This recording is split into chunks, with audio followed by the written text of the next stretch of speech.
AMA director responsible for the management plans here at ADWR. And before we jump right into our agenda today, I'm going to hand things over to McKenna Welsh to run through some ground rules and webinar logistics for us today. So, McKenna. Thank you, Natalie. Hi, everyone. My name is McKenna Welsh. I'm a management plan specialist at ADWR. One second. I just need to mute somebody. Okay. So I'll be going over the webinar instructions for this meeting. Please remain muted unless you are speaking. If you would like to speak, type your name in the chat box and we will call on you when we pause for questions and comments. You may also type your questions or comments into the chat if you prefer. Please send your messages to everyone so they do not get missed. If you have any technical difficulties as you're logging in, please contact the ADWR help desk. Their contact information is on this slide. And lastly, this meeting and the chat will both be recorded.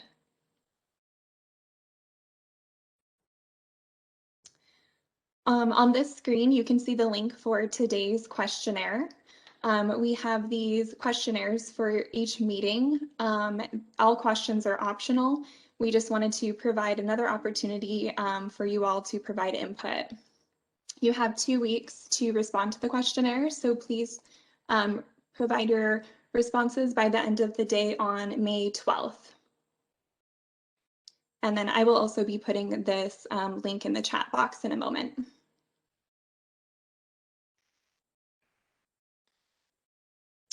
All right, and that is all I have for the instructions. I'll pass it back to you, Natalie. Thank you, McKenna.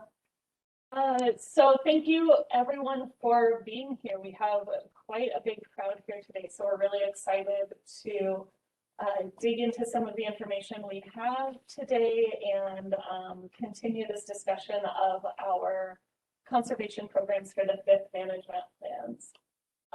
Before we go too far in today's meeting, actually, if you could go to the next slide first, please. So today we will be covering mostly just the golf conservation programs for the 5th management plans. We are going to, at the beginning of this meeting, provide just a little bit of additional context on both some of the other things going on in the water world and what we've done so far throughout this process.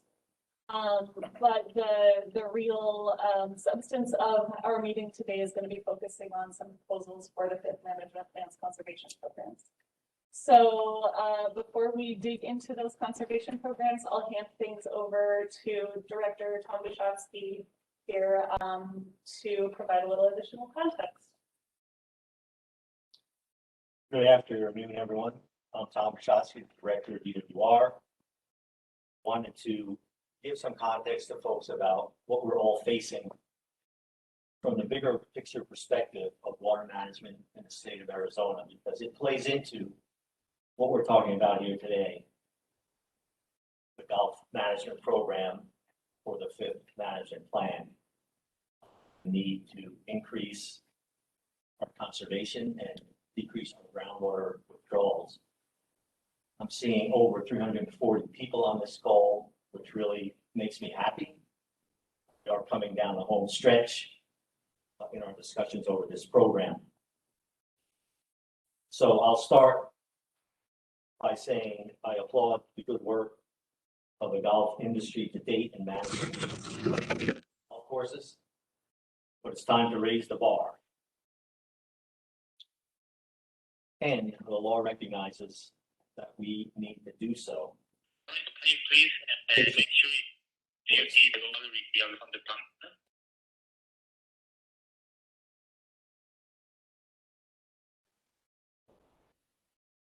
My presentation will explain why all the sectors of water users in the active management areas need to do more, including the golf sector. So if we go to the next slide, please.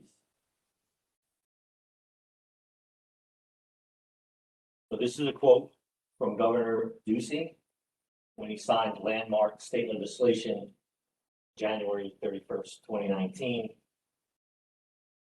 allowing the adoption of a drought contingency plan dealing with the Colorado River plan among California, Nevada, and Arizona, include Mexico, Wyoming, Colorado, New Mexico, and Utah as well.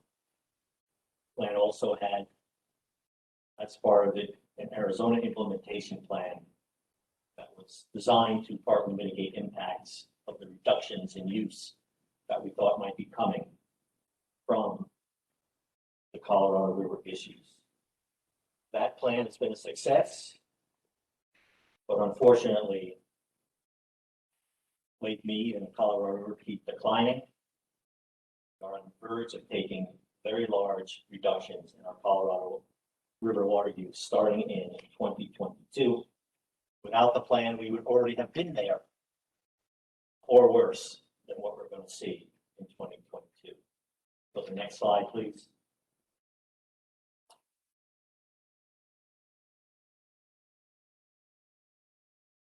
So this is a graph showing a 20-year trend of the storage levels in Lake Mead, starting on the left in the year 2000, when our current drought began, or as some might believe, we are not really in a drought.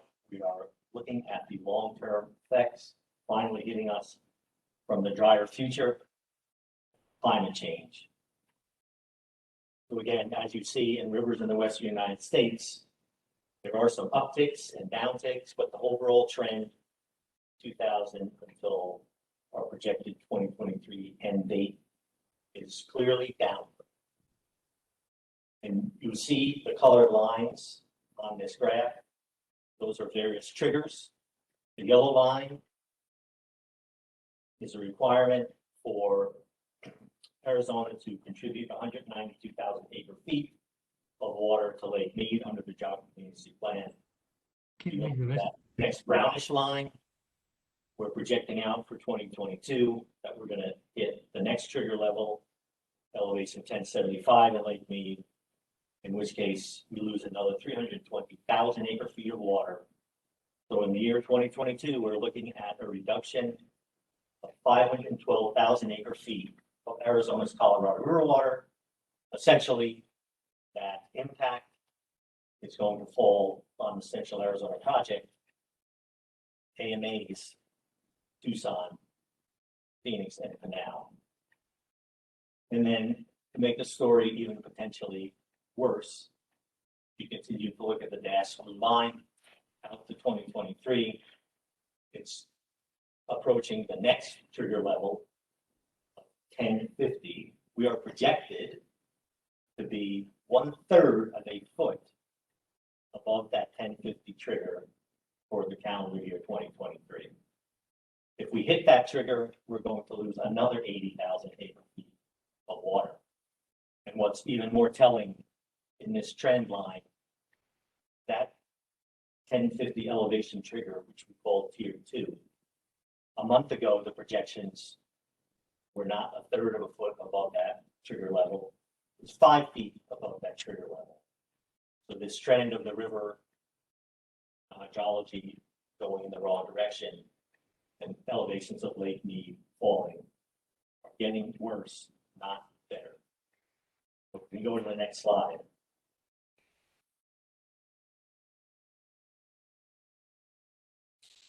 So on the left, it's what we call a teacup diagram. And again, it's reiterating what I just described. You see the red line at elevation 1075. That is a tier 1 shortage, the 512,000 acre foot reduction. And it's hard to see a vast blue line at the 1050 level. But again, 3/10 of a foot being projected for that level in 2023. On the right, we can see the reductions to Arizona's Colorado River supplies that occur pursuant to a 2007 plan and a 2019 plan. Again, we have just Arizona circled here. See, we're starting out at that first level. Lake Mead is below 1090 elevation, 192,000 acre feet. And I won't read all the numbers, but if you look on the right-hand column, you can see the reductions to Arizona increase over time, maxing out at elevation 1025 in Lake Mead, 720,000 acre feet of a reduction for the state of Arizona. Elevation 1025 is a very low level in Lake Mead. The risk of Lake Mead going dry, essentially, the dead pool at elevation 890, something that this drought resiliency plan is designed specifically to lower the probable risks of going to these low elevations. We also have a trigger provision. If we see 2 years out, that we're going to fall below elevation 1030, that's 640,000 acre foot reduction. The states and the federal government have agreed already to reconsult, to get back in a room and figure out what we're going to do to stop the lake from falling further. At dead pool, 890 feet elevation, no water moves past Hoover Dam. No water. The river will be dry, and Arizona will not have any Colorado River water essentially coming to any of the state. So the next slide, please. Just to give you an idea of how this impacts other entities. We have each state, Arizona, Nevada, and California. Contribution by BOR, which is Bureau of Reclamation on behalf of the federal government. And NX is the Republic of Mexico. And you can see the numbers. I won't go through all of them. But the earlier years, Arizona and Nevada contribute, as well as Mexico. When you get to elevation 1045, contributions by California kick in. A very important factor since California has a higher priority for water use off the Colorado River than the Central Arizona project. So again, I wanted to give you the context of what's happening, challenges that are facing our state with the management of Colorado River, how those challenges fit into what we need to do in the fifth management plan, and in all of the sectors, including the Gulf sector. This plan that I've talked about, reductions are in place through 2026. After 2026, this plan no longer will be in place. Between now and that period of time, the 7 Colorado River Basin states, along with the Bureau of Reclamation, Department of Interior at the federal level, and with Mexico and a lot of other stakeholders, will be looking at renegotiating or putting together the next plan into place. It is very important for the future of the state. Show the other states, Mexico and the federal government, that we have our act together in terms of our water management, especially again, given that technically under the law, the Central Arizona project has the junior priority as compared to California. So it is very important that optically we show folks that we're doing what we need to do in Arizona. We expect them to help us. As California agreed to help us when we get to elevation 1045 in the current plan, despite the fact that the most likely outcome in a legal fight would be California would not have to take these reductions.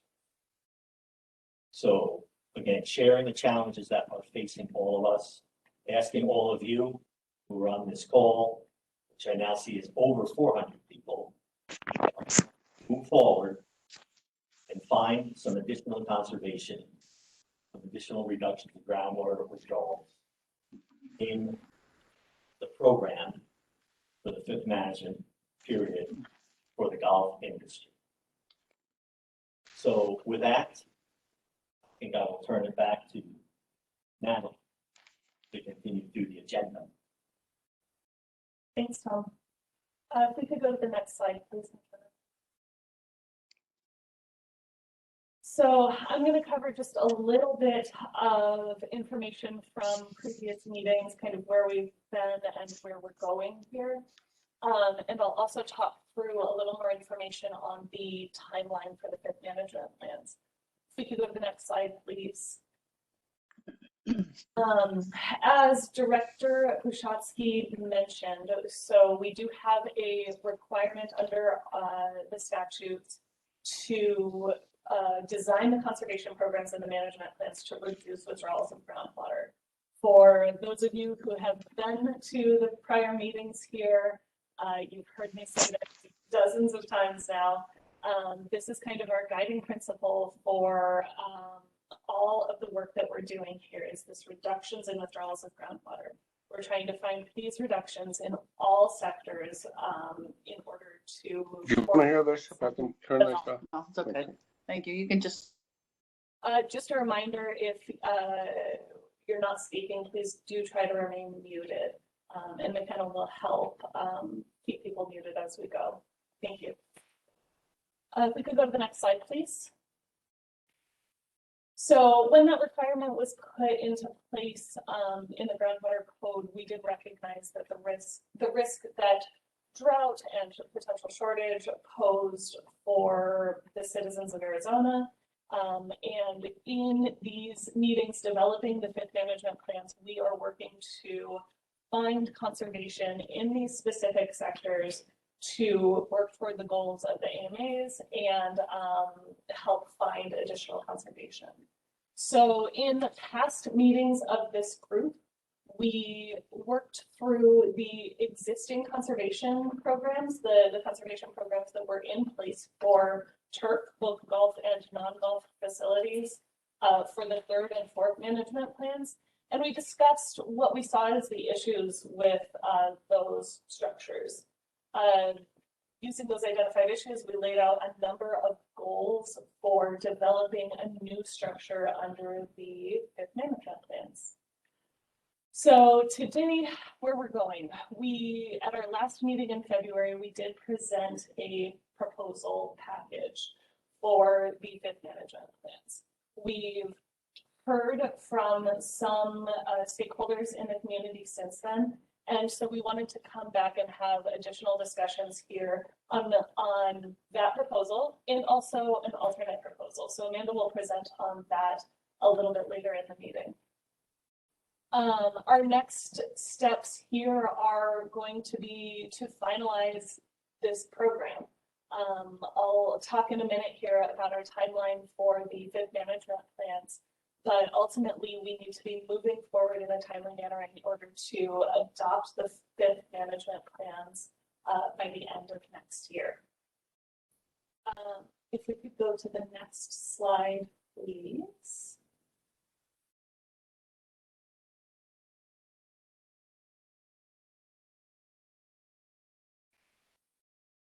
Sorry, bear with us for one moment.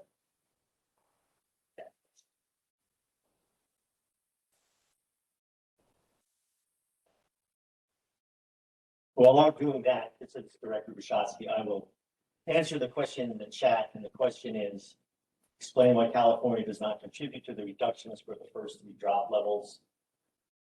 So in 1968, Arizona needed congressional action to authorize the Central Arizona Project. California had a lot more votes than Arizona in Congress. And so as a price for the political support, Arizona agreed in that legislation that the Central Arizona Project priority to take water off the Colorado River be junior in nature, California's priority. Again, technically, one could conclude that the Central Arizona Project legally would go completely dry before California had to take one drop of reduction. When we started talking about this plan and about the shared benefits and risks of the Colorado River, California was willing to make contributions, even though it did not potentially have to do that legally. And the California negotiators believe that if Arizona went first, in this case, Arizona, Mexico, and Nevada went first, that politically within their state, they could sell reductions at an elevation 1045 when the lake started to really become at risk to go into the dead pool that I talked about earlier. So to help avoid a true crisis, they voluntarily agreed to make contributions or take reductions. though they did not have to legally do that. And this is what they could sell politically in California to build support among their stakeholders to sign on to a plan, which now they need to take reductions or make contributions, depending on how you look at it, when they didn't legally have to. So it was a negotiated deal. It was a give and take deal. It is hugely impactful that California, for the first time ever in history, agreed to a plan in which they would take less than their entire legal Colorado River allotment under some condition. It was a huge step forward in the collaborative management of the Colorado River among all the states and Mexico. We'll turn it back to Natalie. Thank you, Director. So as I mentioned earlier, we do need to work through the finalization of these programs in a relatively quick manner. So we started this management plans work group process in 2019. We've been working since then to analyze and develop the programs for the fifth management plans. Our intent was to spend the bulk of this year, 2021, actually writing those fifth management plans, and staff have already begun that process and indeed are deep into the weeds of that drafting process for the 5 fifth management plans. However, we do need to finalize the rest of these proposals in order to actually write them into the plans. If we could go to the next slide, please. We showed this slide at the last meeting in February. I have April highlighted here, just to point out that this was our original target, was to finalize this program by this meeting date. We certainly understand that these conversations may continue into part of May, but I, again, just really want to stress that we're kind of in our red zone here. We're pushing the limits of our timeline in order to complete the drafting of those fifth management plans by the end of this year, complete the adoption of those fifth management plans by the end of next year, in order to have those fifth management plans effective by January 1st, 2025.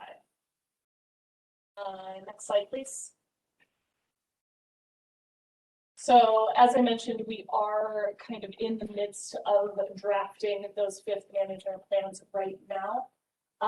The structure of the conservation programs in those fifth management plans will largely match across the AMAs, but we are taking some time to reach out to local stakeholders in each AMA throughout this year to consider any additional AMA customization that may need to be done. Additionally, beyond that customization, these specific subgroups will be reconvened as we have draft regulatory language ready and available. We intend to come back to these group meetings in order to provide a preview of that regulatory language and make sure that we're getting all of the details reflected properly in that legal language for the conservation programs. So we do intend to have those meetings regarding the draft regulatory language in the second half of this year, with a final goal of publishing those initial full drafts of the fifth management plans in early 2022. So if we could go to the next slide, I will pause here for any questions, or it looks like the director might have something to say there. I saw a question in the chat earlier about where the water is going to come from for development, given the shortages we're facing. So a couple of things. First, tomorrow from 9 to 11 in the morning, Central Arizona Project, my department, and the Bureau of Reclamation are having a public meeting to explain how these reductions to Arizona's water supplies are going to hit the water users in Arizona. Primarily at this level, water storage underground is being cut off. That water is mostly for future use. And agriculture within the Central Arizona Project is being cut off. Small amounts are impacting tribal entities and some cities. But in terms of the development of housing and the like, they have allocations of water that are not being impacted. They have to show 100 years of assured water supply with renewable supplies up front. In many cases, that's already been done, and those supplies are not being impacted at this level of reduction to the state of Arizona. So there's a lot of detail here. Again, you can hear more about that if you're interested at tomorrow morning's meeting, and you could go to our website and see the link into that meeting. And I expect very high participation in that meeting as well, probably bigger than the 429 people I see on this virtual meeting right now. I think we can move forward. Pros program updates if we can. And for that, we'll have Amanda Long on our management plans team presenting those two proposals that I mentioned earlier. Thanks, Natalie. Good afternoon. My name is Amanda Long, and I am the Management Program Coordinator here at ED. I am going to walk you through the program updates for the Golf Conservation Program. First, I will talk about the goals for the program, how allotments for golf are structured. Then, with the help of the director, I'm going to walk through a couple of goals, and then finally I'll conclude with some examples.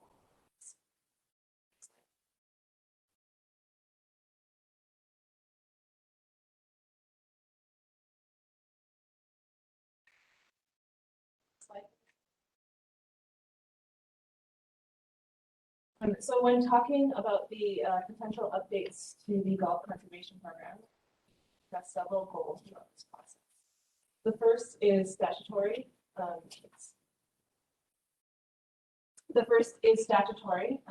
It's the statutory requirement that the department has to reduce withdrawals of groundwater and to increase conservation with each successive head. In blue are the non-statutory goals that we have discussed through the subgroup process. Department goals for the 5th Management Plan Golf Conservation. As the current conservation programs for golf are incredibly complex and difficult to understand with many different rules, the department has a goal to make the program more transparent and increase simplicity so that both the regulated community. We also had a goal to use application rates that are more realistic to current practices and that are more scientifically based. A simpler, more transparent program is also less prone to administrative errors. It's easier to communicate, and it's also easier. The final goal in this middle section is to be equitable and reasonable with how the program is impacting the different courses. The last goal here in gray is related to equity, and it is to be balanced and have a smaller impact on those who have taken significant conservation measures on it, but also to not have too severe an impact on those courses that have more conservation. Next slide, please.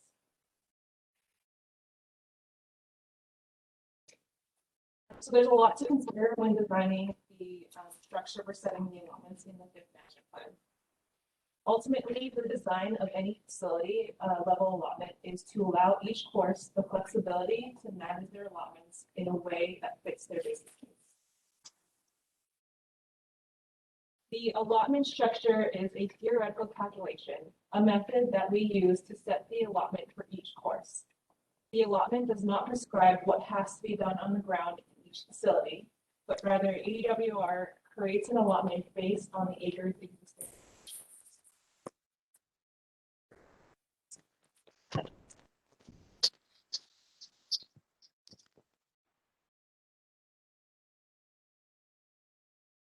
The total allotment is a water budget.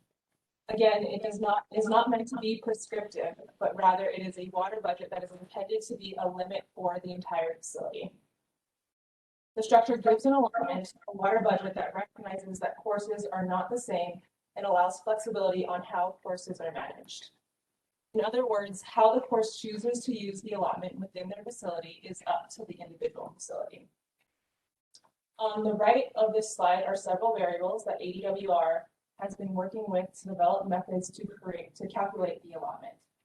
The individual variables are not the portion that is enforceable, but rather make up the calculation that sets the allotment for a given course. The allotment for the entire facility is what is the enforceable piece, and a course can determine how best to use water within the facility that stays within that allotment and within the limits of their flexicons. So the variables are total turf. So this consists of overseeded turf and non-overseeded turf. And there's low water use acres and also acres of surface water area. The last two variables are assigned efficiency and the corresponding application rates that each of the course elements are calculated at. Each allotment method uses limits on each of the different acres of turf, low water use, and water surface area calculated at an assigned efficiency.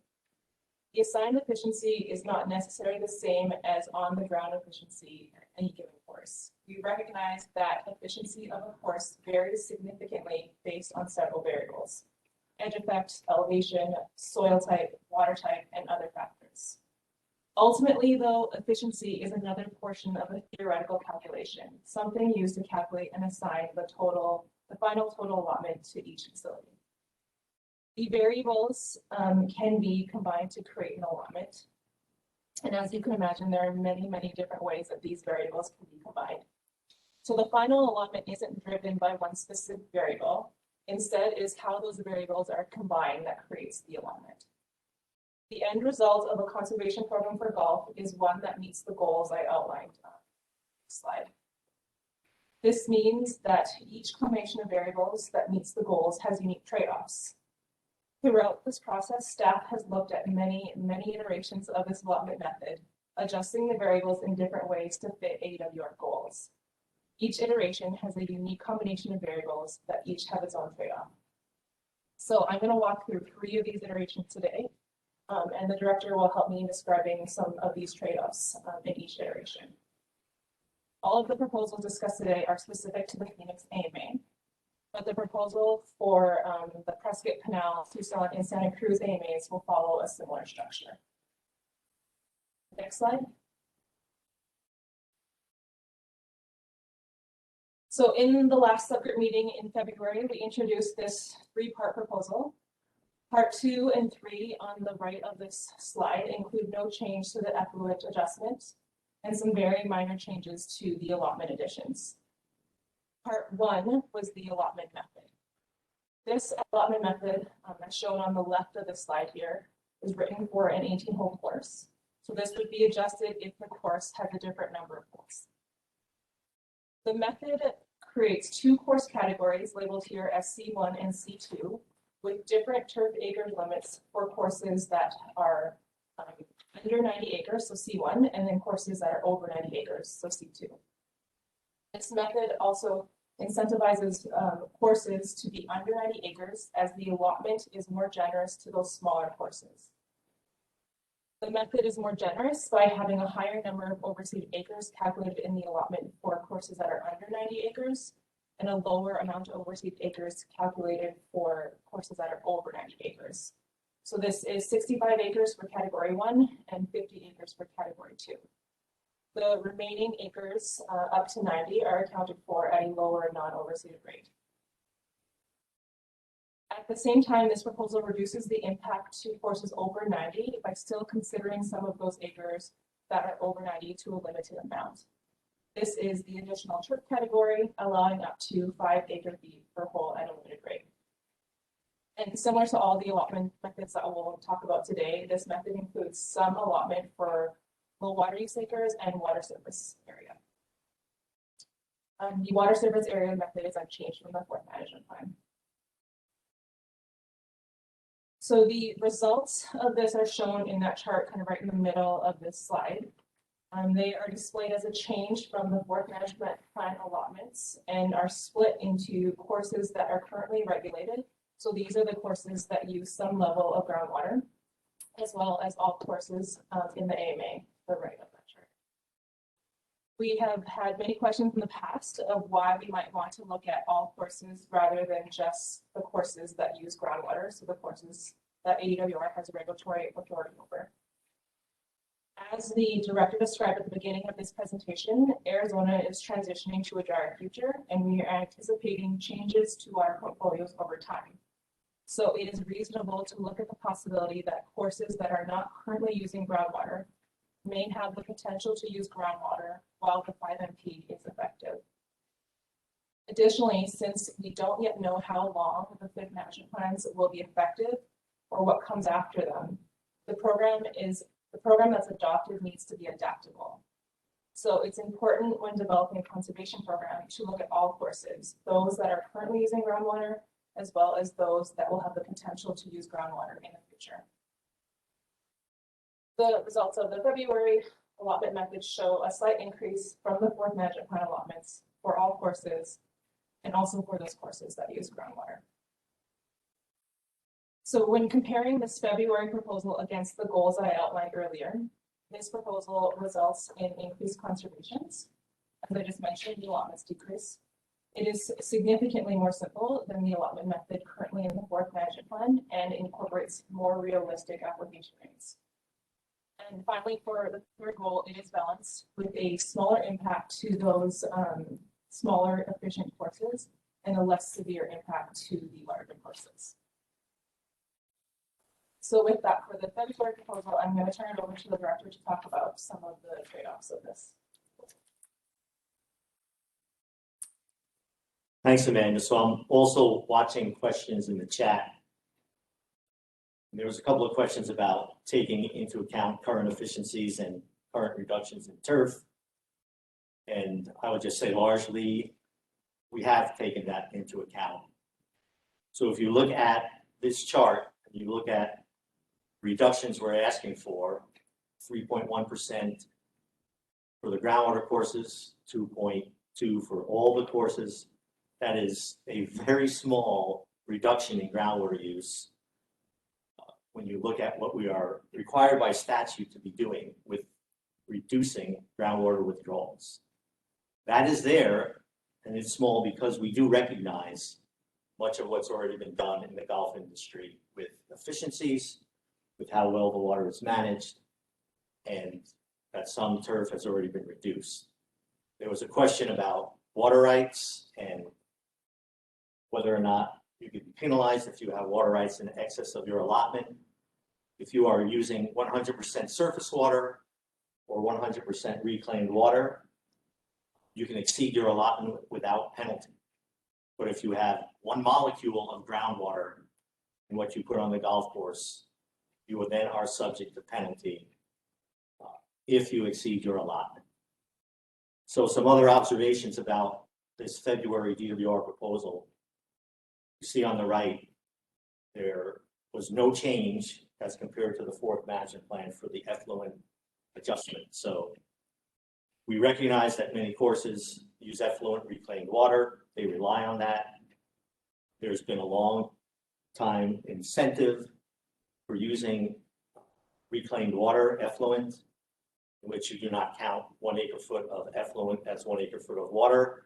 You count 1 acre foot of effluent as 0.6 of an acre foot of water in terms of your allotment. Not changing that in this proposal, but we did change, obviously, the application rates, and you can see the application rates vary for the different size golf courses, and there was a question about that, so that's how that works in terms of the smaller courses. I think later on in this presentation, there is a chart that Amanda will go through that compares the 3 proposals we're going to talk about today, and it compares those against each other. It compares them for different categories of golf courses, for different size golf courses with different amounts of turf. So again, we are taking that into consideration. So again, this is the proposal we made to everyone in February in a similar public meeting. While the reduction is relatively small, as you can see, 3.1 and 2.2, I do believe that this meets the statutory requirements. It meets our goal.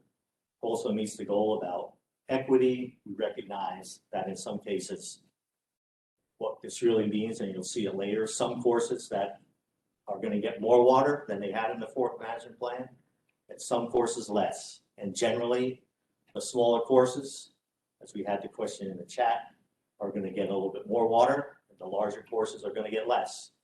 That's a general statement.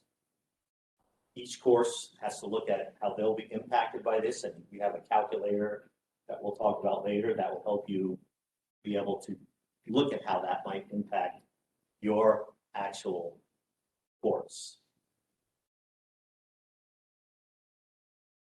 So I think with that, we can move to the next proposal.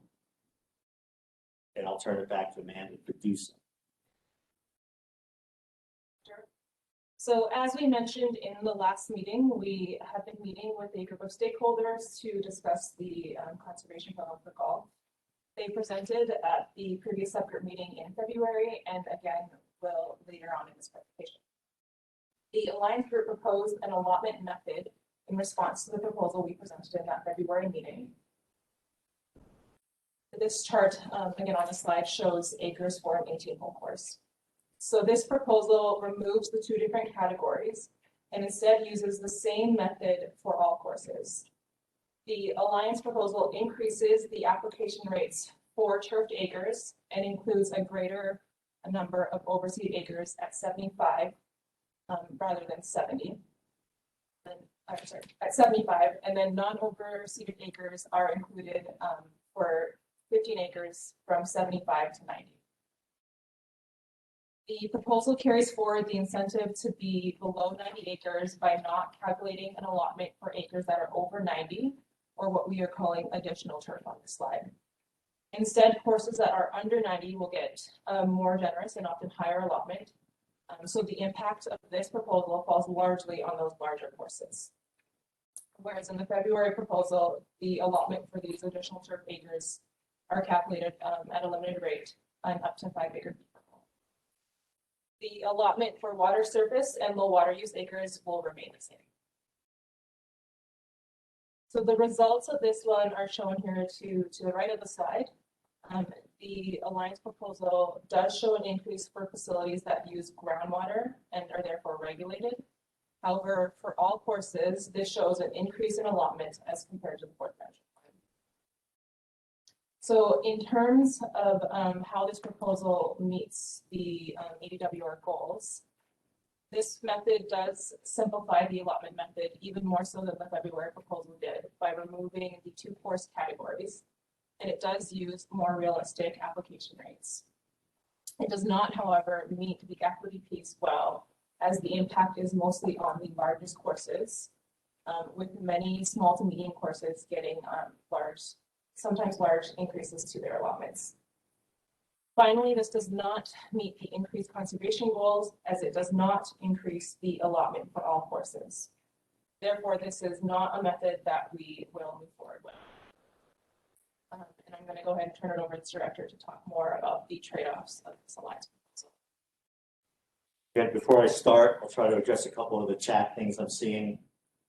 There was a question about how to define what a groundwater user is. So if the golf course gets a water supply that is commingled, if there is one drop of groundwater in the supply that the golf course gets, they are a groundwater user and they are regulated. The solar projects water supplies all include groundwater.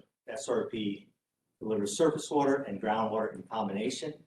There's always been some piece of the SRP commingled supply that comes from pumping groundwater. CAP water is all surface water. There's no groundwater component to the CAP water. So going back to the proposal, a few observations. You see an efficiency there of 77.5%. The Alliance first talked with us about a 75% efficiency. DWR talked about an 80% efficiency. We heard comments about the difficulty of hitting 80. And I think the Alliance compromised in their proposal with us, split the difference between what they believe should be 75 and what we had proposed prior as 80%. We heard from Dr. Paul Brown in the February meeting, discussion of trying to calculate consumptive use for golf courses and looking at what appropriate efficiencies are And what I heard him say, and I don't have the exact quote, but we have recorded that meeting, is that it's very difficult to get accurate readings of consumptive use in the golf course turf industry. And the numbers and the efficiencies and the consumptive uses are pretty loose. Scientifically, they are not as scientifically sound as some other sectors where you're measuring their efficiency and consumptive use. And that's how I describe what I heard from Dr. Brown in that February meeting. So going back to this proposal does simplify the implementation of the program, which is a good thing. It reflects larger application rates as compared to the February DWR proposal. And again, there are courses that get more water, courses that get less water under this proposal. But as compared to the February proposal, the increases to the individual courses that are getting increases are greater, and the cuts to the courses that are going to get cut out of the larger turf courses are deeper than with the DWR February proposal. And I need to point out, and Amanda alluded to this, but I need to reiterate this more clearly. The fact that this proposal increases water use across the industry, the plus 0.1%. From my perspective, this proposal does not meet the required statutory goal that we have of reducing groundwater withdrawals, and I cannot adopt this proposal for the 5th management plan. So we will move on, and I see comments from Brian Whitlark, who wants to speak to the science. We'll do that in the discussion period. Again, if the next comment I see from David is if CAP is 100%, will there be a different allotment? The allotment will not change, but if you're using 100% CAP and you exceed your allotment, you will not have any penalty, will not be regulated under the program. But the allotment itself will not change. So if we could move on to the third proposal. So in response to the allotment methods suggested by the Alliance, staff has developed a second proposal package that we are calling the April proposal package. So this is again a 3-part proposal package. The first part is the allotment method. This keeps the same structure and application rates as the Alliance proposal. However, it adjusts it slightly so that ADWR's increased conservation goal is met.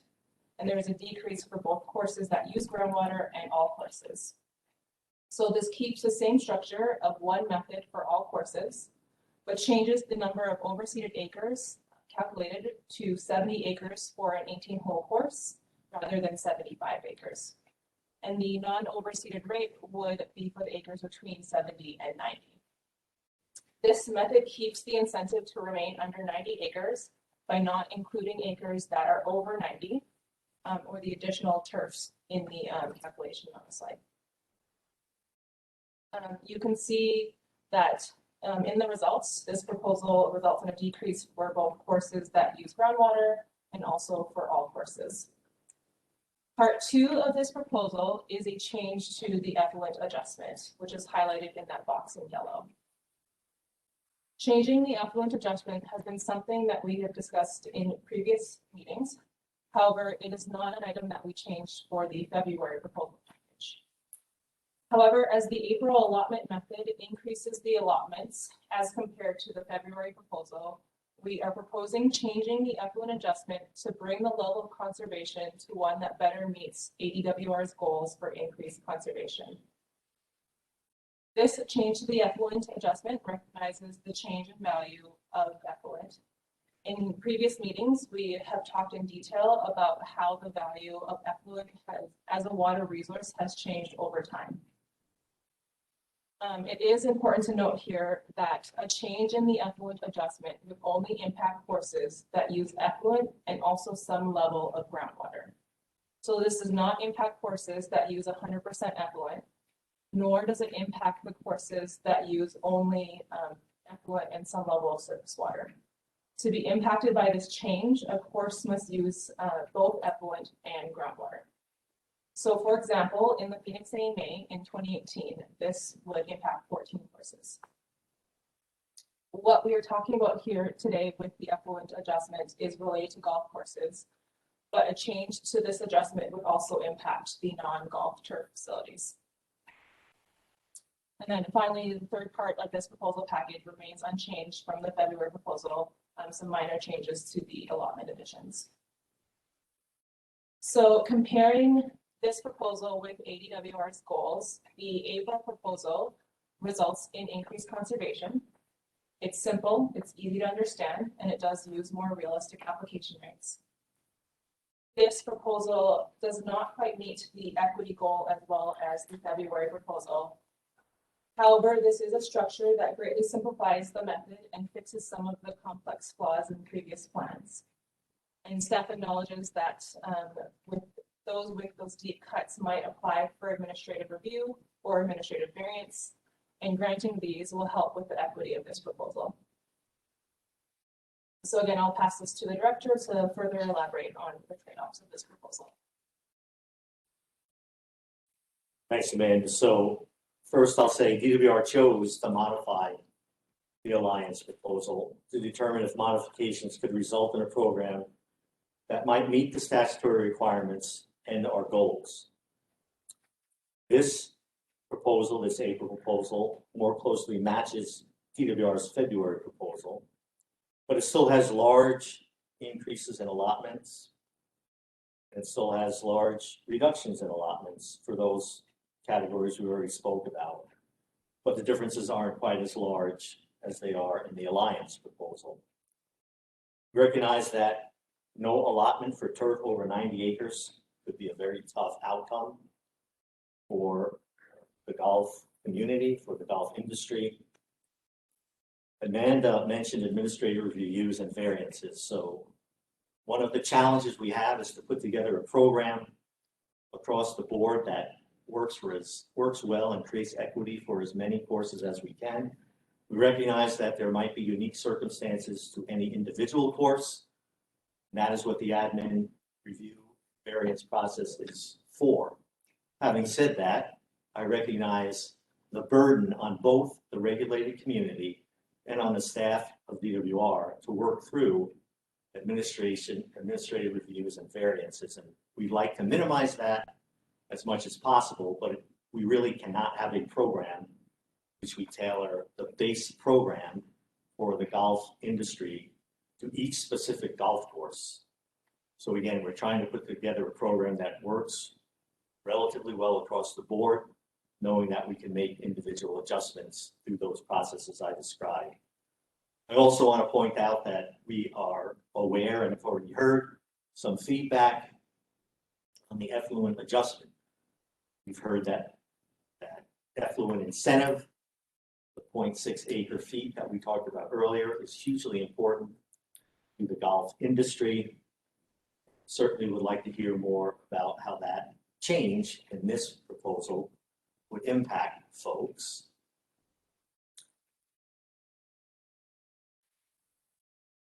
But one thing that this proposal does, and on the right-hand box in the middle of this slide, does have reductions in groundwater withdrawals, reductions in groundwater use. As a result of this program, again, they are modest. There are small reductions.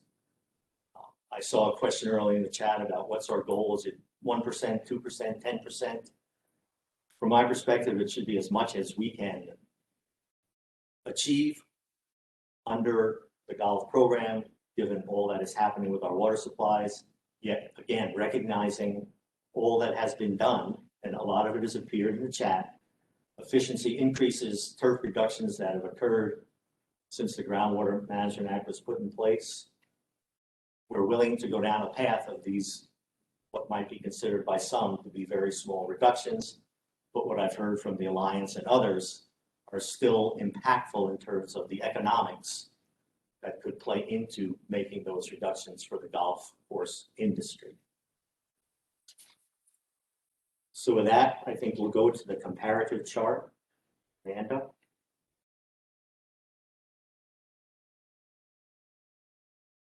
Thanks, Director. Thank you, Director. So we kind of conclude this section with some examples of how these different proposals impact real courses. I know this is a lot of information, so we thought that this might be a good way to wrap up all the proposals. So examples A to D on this screen are all 18 whole courses. They're all in the Phoenix AMA. They all have similar amounts of water surface area and low water use acres. So they can, on some level, be compared against each other. Course A is the smallest course in terms of turf acres, and then up to course D, which is the largest course. So in general, what I'll talk about is how the different proposals would impact these courses of varying sizes. Course E, which is in blue at the bottom, is just a little bit different, and I'll explain why courses like this are an exception to the rule. So this table is set up to show 4 different allotments for each course, the 4th management plan allotment, and then the 3 allotments from the methods that I just walked you through. The percentages that are on this chart represent a change from the 4th management plan. So looking at the February proposal, the smallest course gets the largest increase in allotment here at 12%. And as you increase the course size, the increases become smaller, and then eventually they become decreases. So you can see course D would have an 18% decrease under the February proposal. A course with an increase might seem counterintuitive to our reduction goal. However, every one of these methods are kind of cleaning up and streamlining what was done in previous plans. So this will mean some courses, as the director explained earlier, are getting an increase. And this is because application rates are simply higher to reflect more realistic application rates. Additionally, the existing complex rules and loopholes were removed. And these methods that we have instead create a structure that is more understandable and functional. So depending on how a course fit into that previous structure, some courses will see an increase and some courses will see a decrease. As we move to the April proposal, you will see that the increases for courses A and B are both higher than the February proposal at 16 and 11%. And the decreases for the 2 larger courses, C and D, are deeper as compared to the February proposal at 11 and 24%. We also included what the allotments would be under the Alliance proposal, although this is not a proposal that we are moving forward with, and that's indicated by the shading on this slide. We did include it to illustrate how the April proposal allotments are actually quite similar to the Alliance proposal, but just adjusted slightly to allow it to meet ABW's goals for golf conservation program. So as we mentioned, there are trade-offs for any proposal we choose. The April and February proposals both have trade-offs, and those are illustrated with these examples. The February proposal softens the impacts slightly to those larger courses while giving small increases to the smaller courses, while the April proposal gives larger increases to those smaller courses, and it increases the impact on those larger courses. So course E is an exception to this rule. This course is small, but it benefited significantly from one of those loopholes that was previously built into a previous plan. So as course E, as compared to course A, it's only 3 acres more in size, but has an allotment in the 4th management plan that is 80 acre-feet more.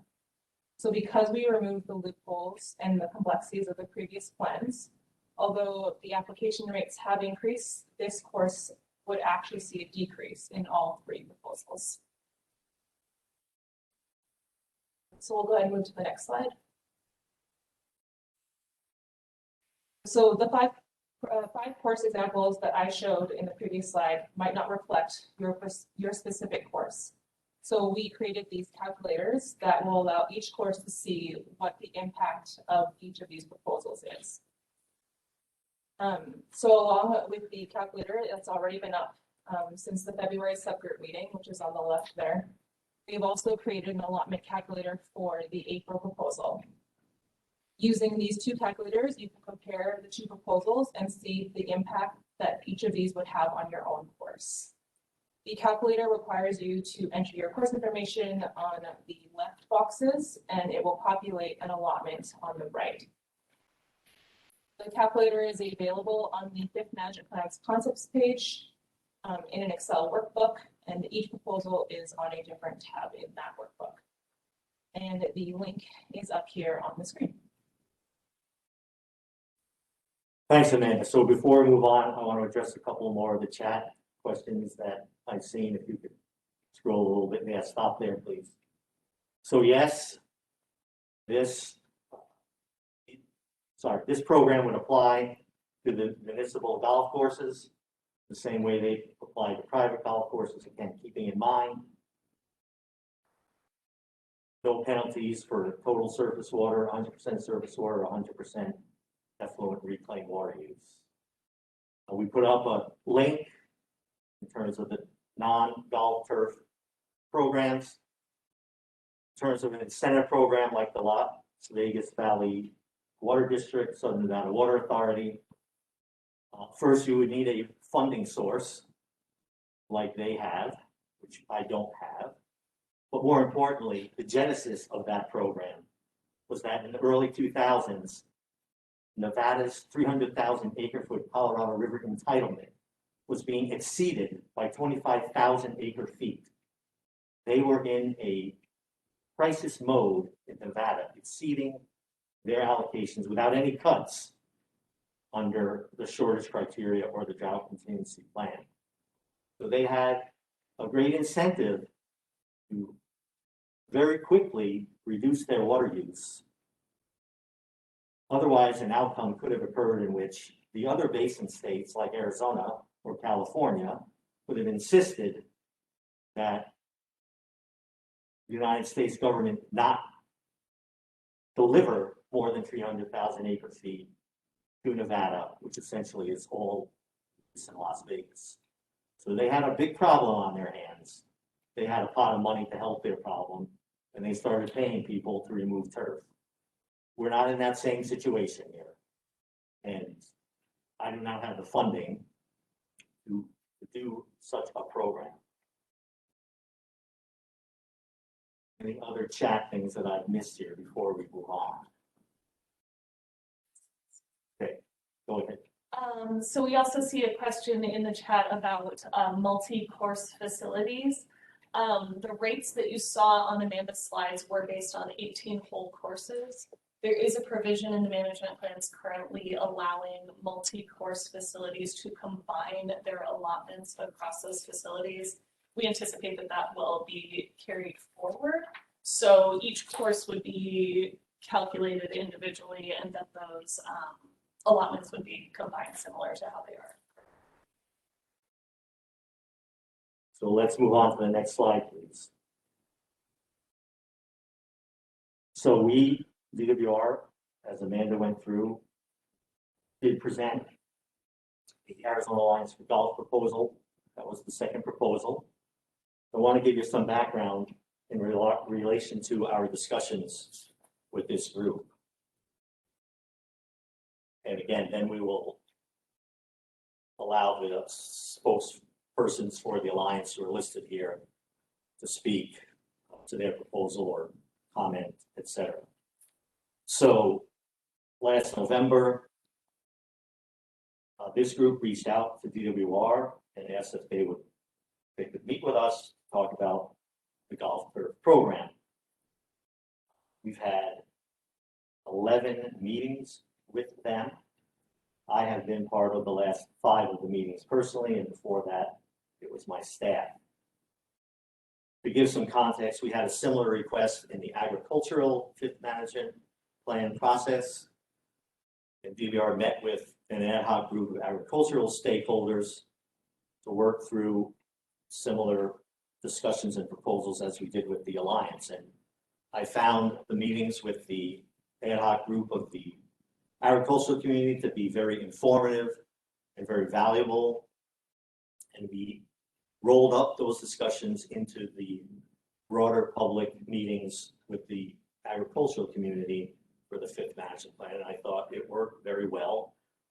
And so certainly having gone through that with the agricultural entities, thought we could also go through that with the Alliance and hopefully have positive outcomes. And I think the outcomes have been positive in the discussions with the Arizona Alliance for Golf, despite the fact that the proposal we shared with you, which was their latest proposal, is not something that meets our requirements. So with that, I'm going to turn it over to the Arizona Alliance for Golf. You can see the folks who we've been meeting with there, some names and affiliations, I guess, are up on this slide. So I'm not sure who wants to speak for the Alliance, but we'll turn it over to you to do that at this time.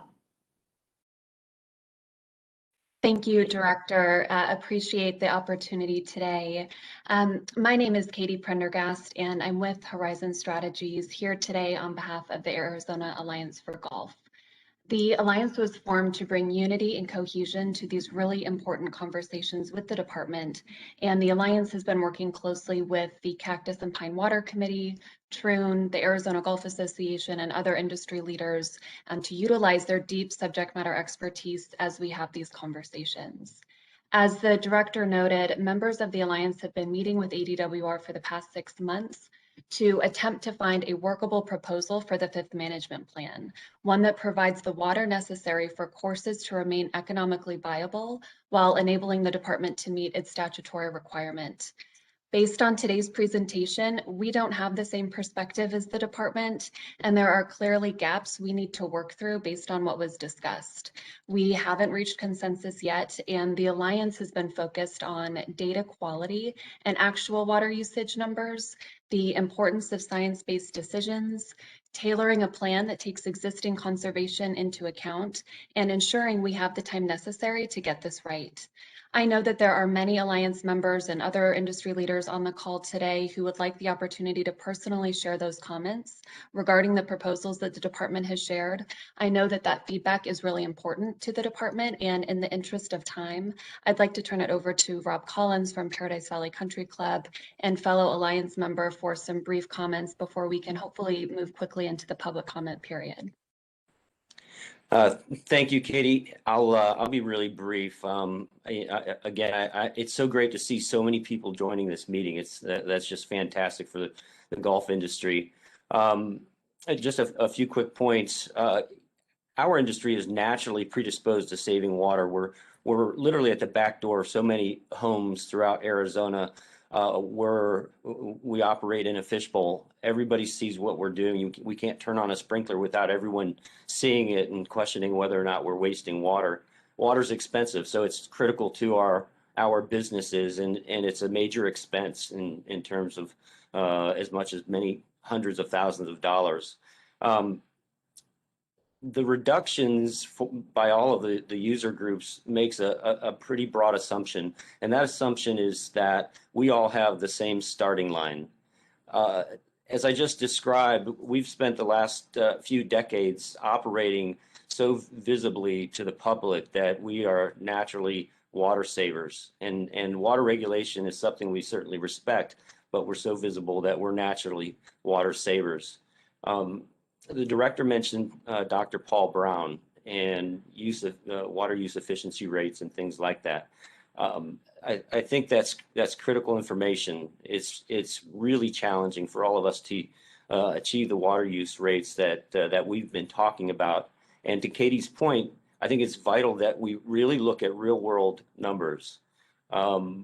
I've seen some of those real world numbers recently, and if you take the average golf course that's 80 to 90 acres with 50 to say 70 acres of overseeding, they're using in excess of 6.5 acre feet per acre, some well over 7.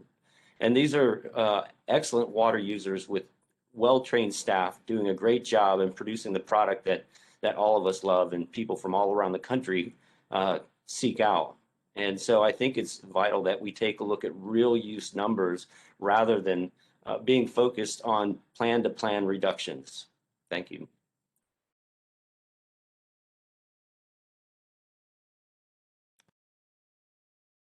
Anyone else on the list of the Alliance members on this slide before we turn to others? I would like to just add a few more comments. I think that it's super necessary that we have another meeting because we've heard from you, the department, that you wanted to hear from more members of the industry. And the presentation took about over an hour in an hour and a half meeting. And we had over 400 participants in here today who wanted to speak, and we're not going to have time to get through all of that. So I think you definitely need to consider having another meeting. And it pains me to say that was pretty disappointing that it took so long. And I really hope that you consider having another meeting so you can actually hear from the industry. Because like Katie mentioned, we do have fundamental disagreements on these plans. And it actually stems back to the approach in calculating reductions and the quality of the data that exists that you're calculating the reductions from. And with that, I'll just turn it over so the rest of the industry can speak. So let me say something. We want to hear from folks. We want to hear from them today. We recognize we'll be out of time.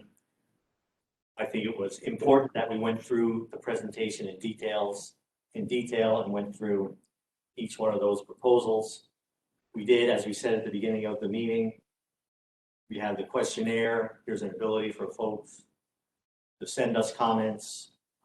We can do that. We'll consider having another meeting. And again, remember when we talk about the data that we're using, this is data that is reported by the golf courses, by the golf industry to us, as is required under the law to file the annual reports with us every year. So that's where we're getting our data from. So just point that out to everyone. And again, we're relying on the accuracy of the data you're providing to us in your annual reports. So if there are ways you can make that data more accurate, we would encourage you to do so. So I know that we had a gentleman named Brian Whitlark, hopefully I got that right, in the chat wanted to talk a little bit of the science. So I'll call on Brian first, if you'd like to. Thank you. I'll be brief. I just wanted to revisit the science a little bit. In Dr. Brown and I's proposal, or our presentation, I should say, the consumptive use values were very well based in science. In fact, decades of science. For overseeded turf, the consumptive use value is 4.82 acre-feet per acre. Non-overseeded turf was 3.43 acre-feet per acre. But that does not take into account any system inefficiencies and transit losses. And in Dr. Brown's proposal, he described 7% as a realistic figure for irrigation efficiencies, and in fact strongly discouraged working towards a factor of 80%. And using a distribution uniformity of 70% with transit losses in that original presentation of about 11%, the total, the water use for overseeded turf is actually 6.4 acre-feet per acre. For non-overseeded turf was 4.6 acre-feet per acre. From what I understand in discussing these values with industry stakeholders, these are fairly close. And I just wanted to put on record that that's really what the science says, is about 6.4 for overseeded turf and 4.6 for non-overseeded turf.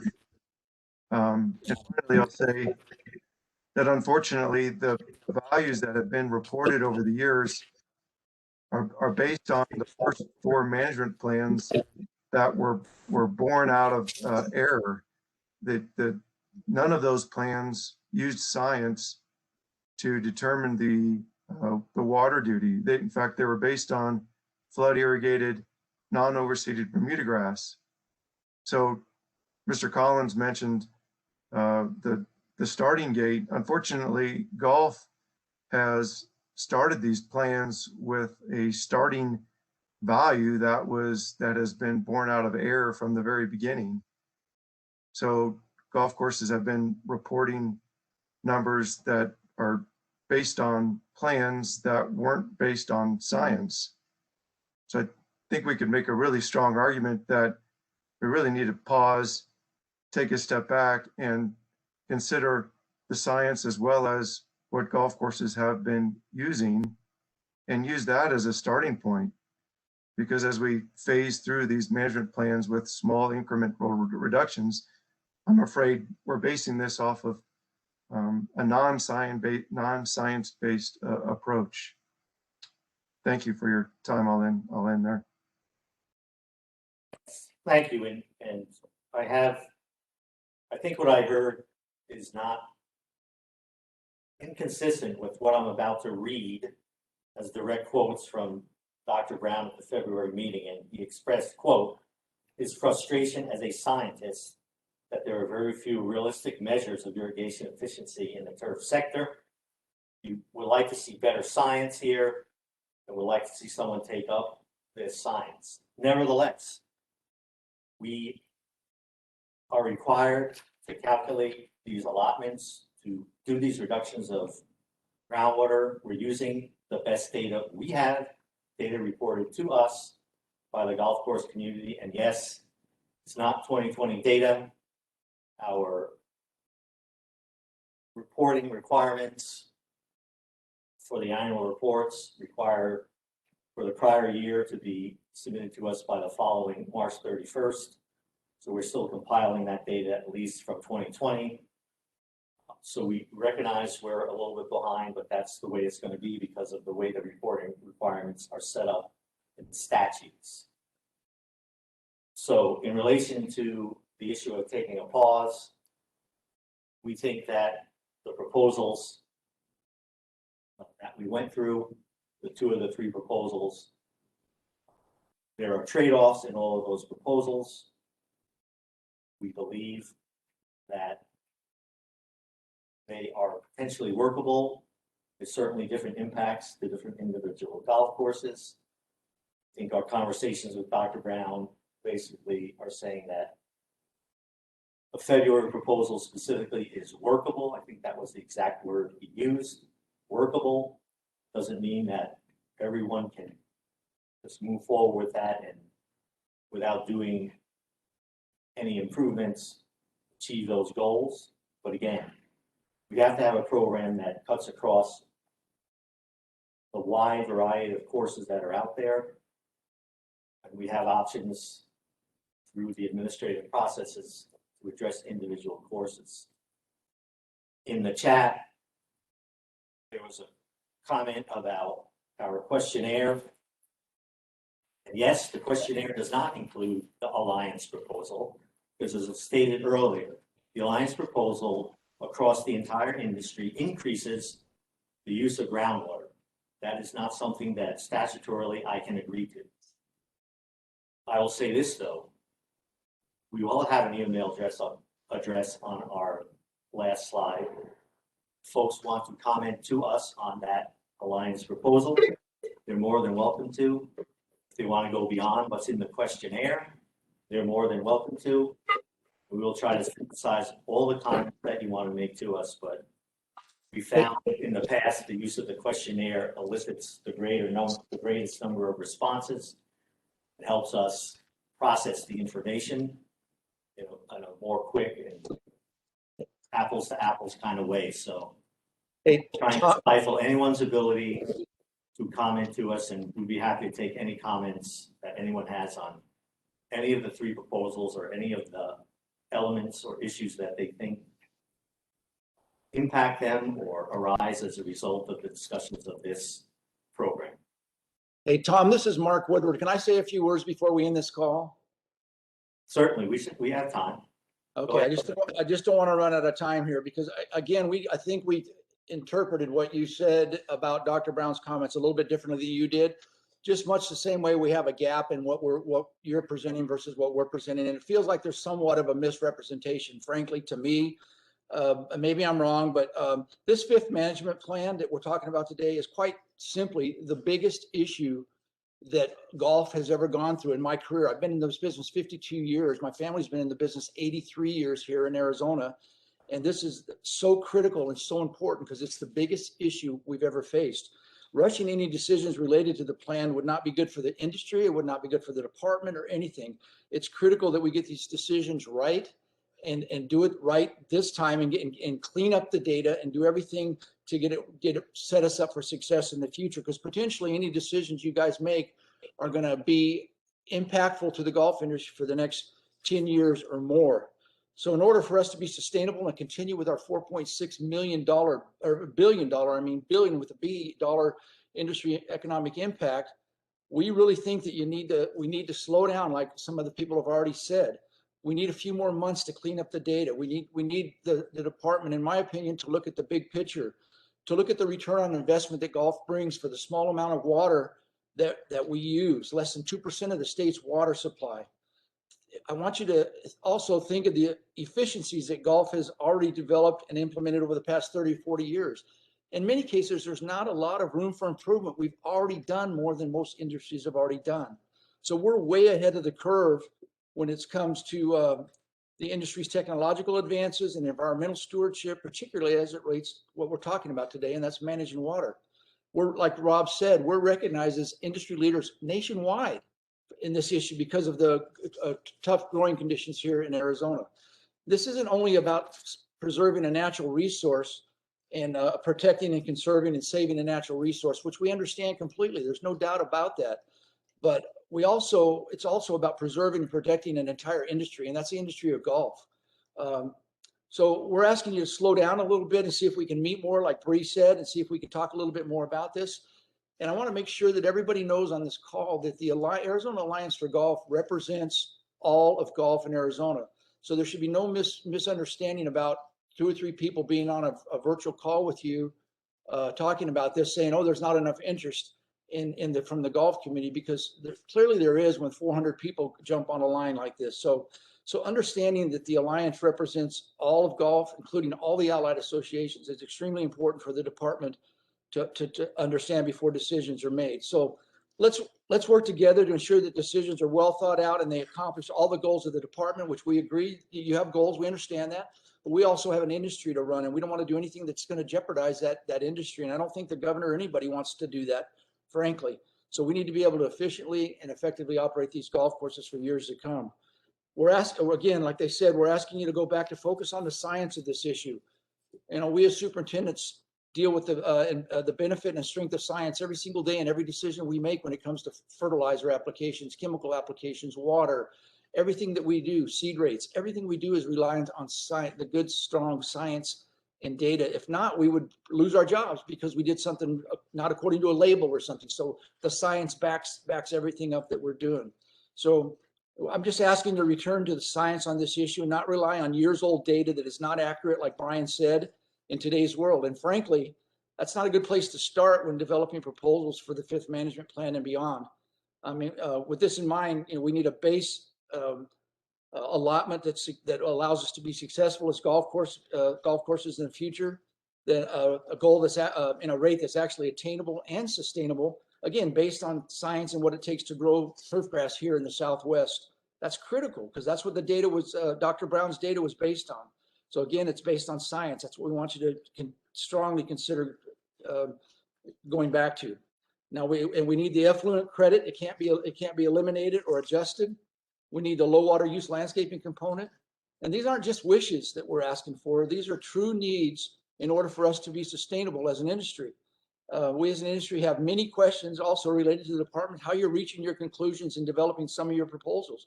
We don't have a line of sight into how you guys do business. And frankly, it's a little bit hard for us to understand it because it just seems like transparency needs to be the buzzword, I guess is what I should say.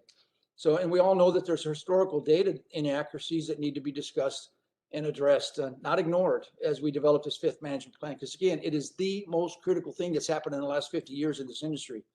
I think we need to reconcile the historical data that the department is using against our actual water use data. Water use data is very important. This alignment is very, very critical for us. So in my view, it's impossible to make good decisions based on questionable data. That's just Mark Woodward talking. I won't get into the $4.6 billion and all the people that play golf and all that, but we have a shared goal with the department. We fully understand that the need to be operate efficiently and effectively and use water wisely. We've been doing that for years. This is nothing new to us. We have a shared goal with you also of savings of groundwater. We understand that you have a goal to reach. We get that, but not at the expense of damaging an industry. I mean, my grandfather, who was one of the first golf course superintendents in the state of Arizona, used to tell me there's only one way to do the right thing, and that's the right way. And the only way to do this is to slow this process down, have more discussions with the Alliance folks who represent the entire industry, clean up and reconcile the data with actual water use on golf courses, and return to the science. And together, I think we can develop a long-term strategy that works for both of us and all of us. So let's together do the right thing based on what the reality of nowadays world is, and not what happened when we developed a third and fourth management plans. Because again, I think there's data that's not as accurate as it should be. So I just wanted to get all that in. I felt representing the Cactus and Pine as president of 318 golf course, representing 318 golf courses and almost 500 members. It was important for me to get that out and say that. And I too agree that we need to have another meeting. These discussions need to continue before any decisions are made. So I'll shut up now and let you move on with your meeting. Thank you so much. So there was a lot to those comments. And certainly we recognize the need to have a program that allows the golf industry to continue to move forward in Arizona.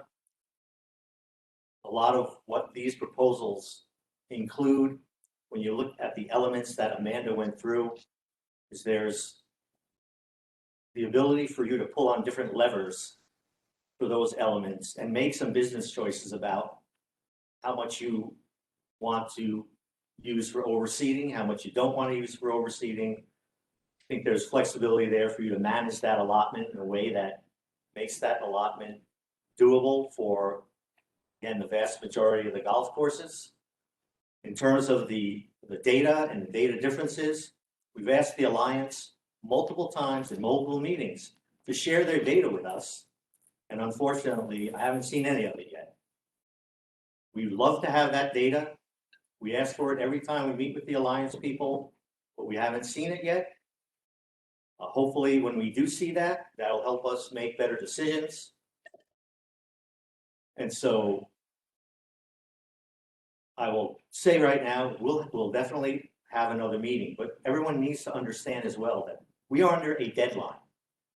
We were told by the state's Auditor General that falling behind in the deadlines to create the fourth and fifth management plans was unacceptable, and that we, the department, had to catch up and fix what was foisted upon us during the recession when the department was cut from 235 people to 90 people, and we fell behind in the promulgation and adoption of those next management plans. So we're under pressure as well. And I also want to say, this is not just about the next 10 years.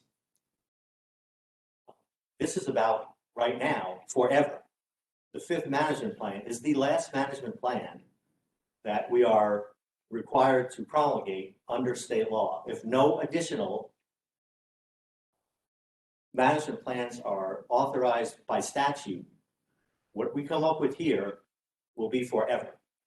And we also recognize the importance of that statement and what that means to the golf industry. So we're not taking this lightly.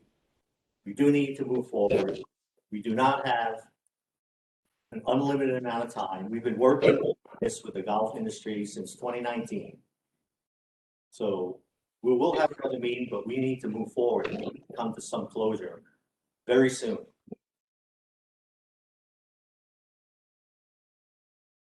So we have more time. Does anybody else want to speak? Yes, good afternoon. My name is Frank Lavadero. I'm the Director of Environmental Programs for Golf with Audubon International.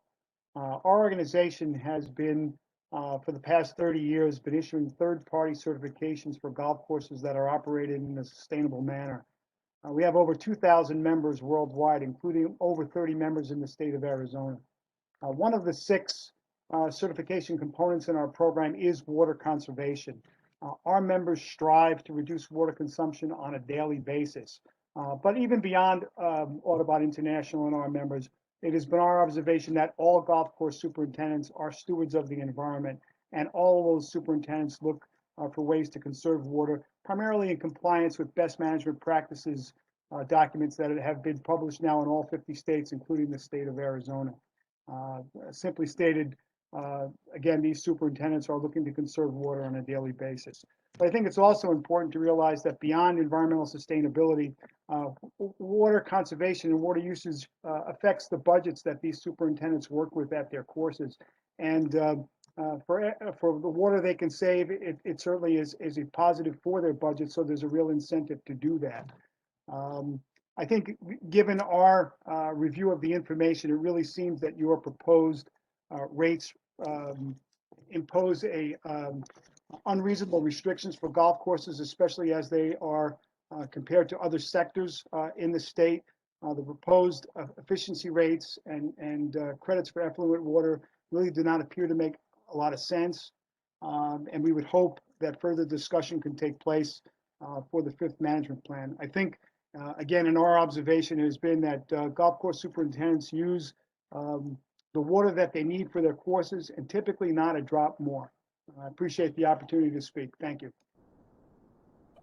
Thanks, and while we are at the end of our allotted time, I will stay here for as long as you want to stay here, you on this call, and listen to your comments.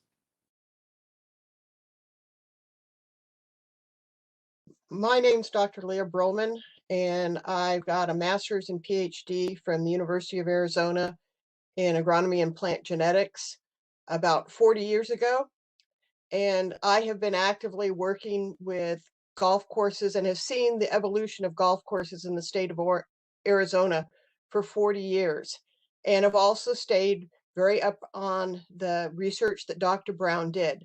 And I think part of what we have to look at is Arizona, the golf courses have already made huge advances in water conservation. They've changed how they are, they use water. They changed how they came up with target golf.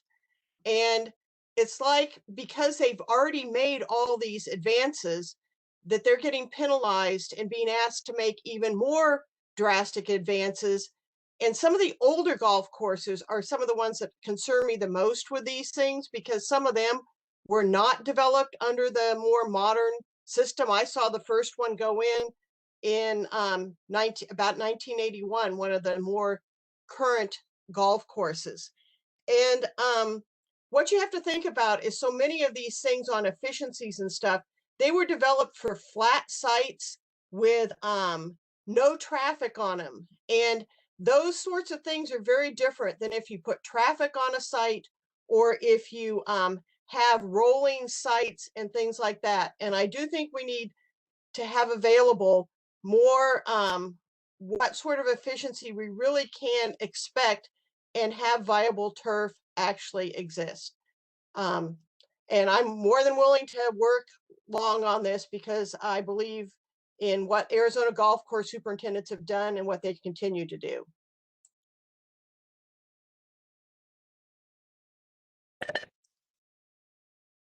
This is Mark Woodward again. I just want to say something again to a couple of the chat comments. So I see from Katie that they sent DWR a list of data sets weeks ago. We're going to post what you sent us on our website, and everyone can see what we got from you, the 2 golf courses you sent us.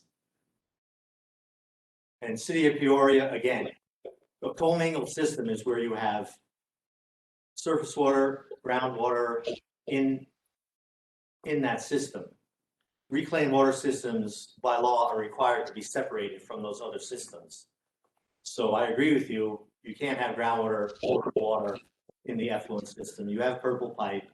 It's two completely different systems, but in a system where you have surface water, CEP water, SRP water, groundwater, that is a commingled system.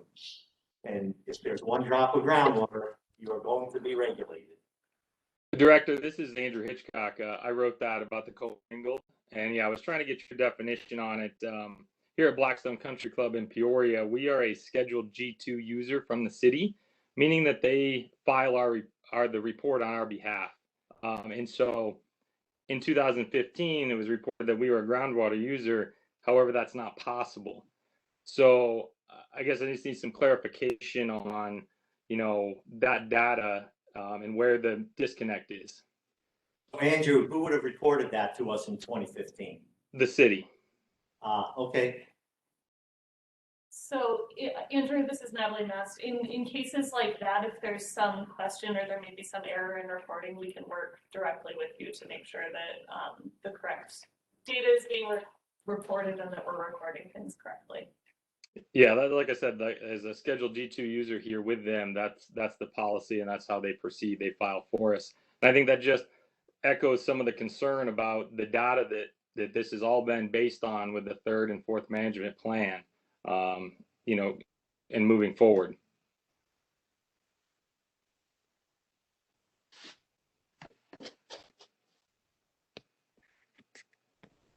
This is Rob Collins. I have a quick question, more specifically about the proposals that we looked at. In the February proposal, there was a reduction in groundwater of 3.1%, 2,214 acre feet reduction. And then in the April plan, it's again 3.1% reduction, 2,248 acre feet. So an additional reduction of 34 acre feet, yet there's the 90 acre cap. And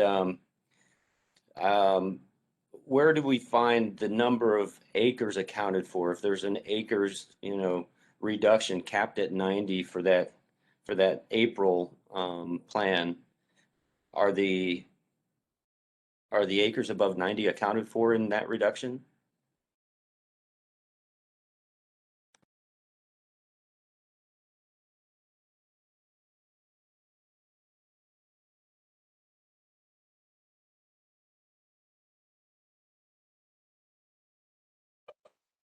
So Rob, I'm not sure I 100% understand your question, but I think that the two reductions that you're referencing are from two different parts of the chart. So one you referenced was for all courses, and then the other one you referenced was for just the courses that are using groundwater.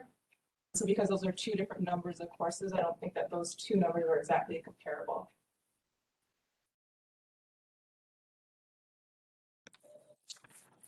So the change in allotments for courses using groundwater, that's under the results line for ADWR's compromise proposal. And in the February proposal, it was a reduction of 3.1%, 2,214 acre feet. And that proposal had acres over 90. So there were golf courses that would be over 90 acres. And then in the April, we don't have there's no allotment for acres over 90, but the reduction is still 3.1%. I'm just wondering what happened to the groundwater that was used on those acres over 90, because the reduction is still 3.1%. Maybe I'm reading it wrong, but it doesn't seem like it. I think I understand a little bit better now. In the April proposal, courses that are under 90 acres are getting a higher increase. And so that kind of makes up for it. That's why that increase is higher. The courses that are over 90, they still get an allotment. They just don't get an allotment past the 90 acres. So that's just one thing I wanted to clarify.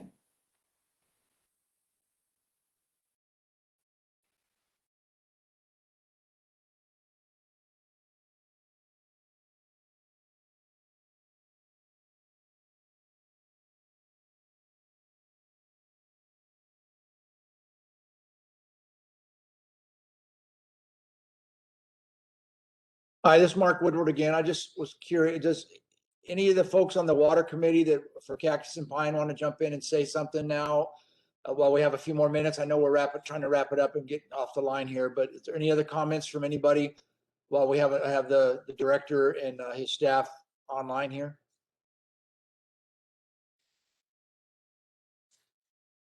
My name's Jordan Gill with Ewing Irrigation. I just have a question on, will there be a grace period once this fifth management plan begins for these courses that are over 90 acres?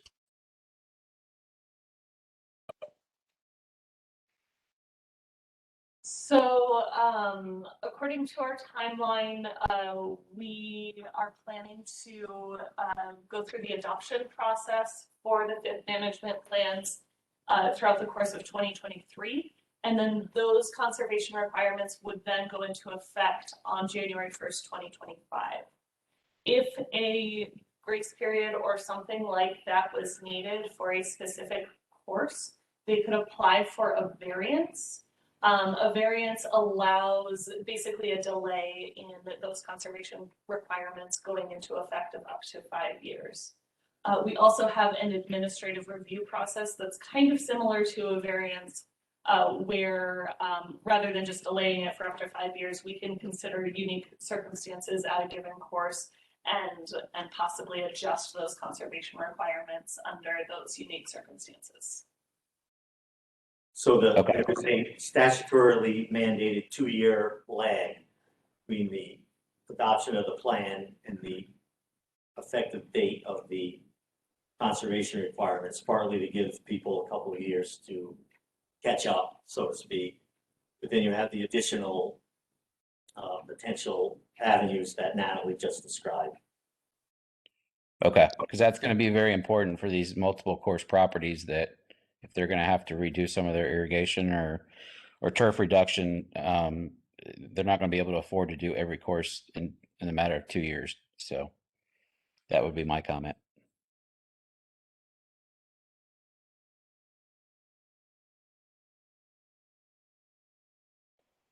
This is Andrew Hitchcock again. I have another question, if you could.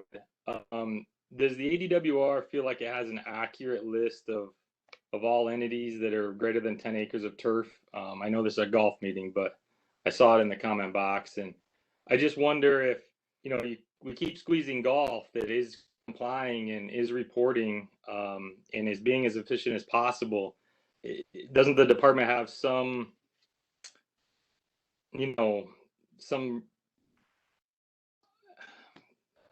reason to go and make sure that all users above 10 acres are even complying to begin with? I mean, couldn't there be savings there? Sure. So this is Natalie Mast. A couple things there. So throughout the fifth management plans process, we have also been working with other sectors. We are also updating and tightening the requirements in the municipal and agricultural sectors. And we did create some updates for non-golf turf as well. All of the kind of details of the proposals for those various conservation programs are available on our 5MP concepts page. We can drop that link into the chat box again. The other part of that is in terms of kind of administration of that non-golf turf program. We do have an annual process where our industrial planner goes through annual reports, uses GIS, and checks for additional of those types of facilities. So we do have a process where we are looking for new turf facilities to identify and make sure that they're being regulated properly and reporting properly and that type of thing. So hopefully that addresses some of your question. Yes, thank you. Do you off the top of your head know how many HOAs that you guys regulate at this point that report to you? I don't know that number off the top of my head. I don't know that I want to guess at it. I know it's a significant number, but I don't know off the top of my head. Andrew, I don't know off the top of my head either, but it is in a slide from our subgroup meeting. Okay, thank you. Thanks.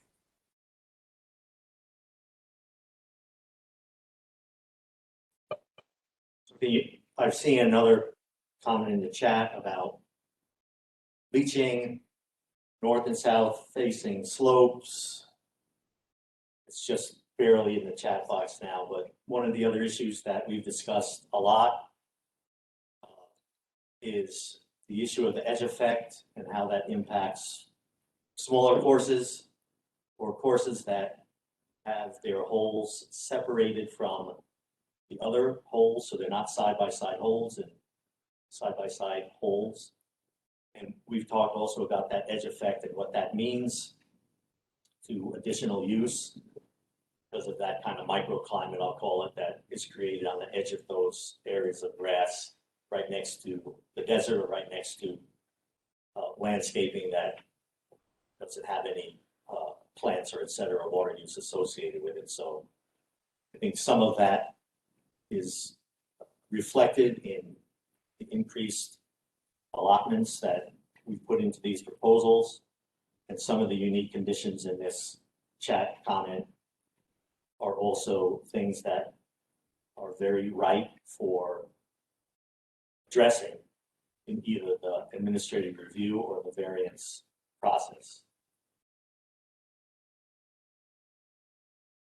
I will say, just to add to that a little bit, there is an allotment addition that was discussed at a previous meeting that also allows some additional water associated specifically with leaching with some additional requirements on it. So again, we could reference back to that. I believe it was in the February presentation for that information. Natalie, Brian here again, was there a value established for the total soluble salts in the water? Like, I think it was 1,000 parts per million in previous plans. Is there a change in that? I haven't seen any update on that. We were planning to leave that the same as it was in the previous management plans. I don't know that number specifically off the top of my head, but we weren't intending to change the specific TDS or salinity value associated with that calculation.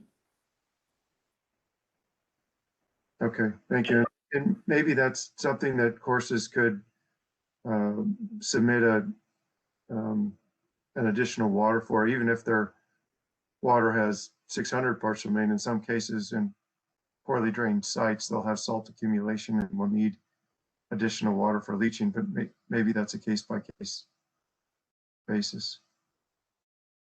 Thanks, Brian. Thank you. In a prior chat, I noticed somebody asked about the flows in the Salt River project, what they're like this winter. My understanding is the Salt River project runoff this year is going to be either the lowest or the second lowest on record.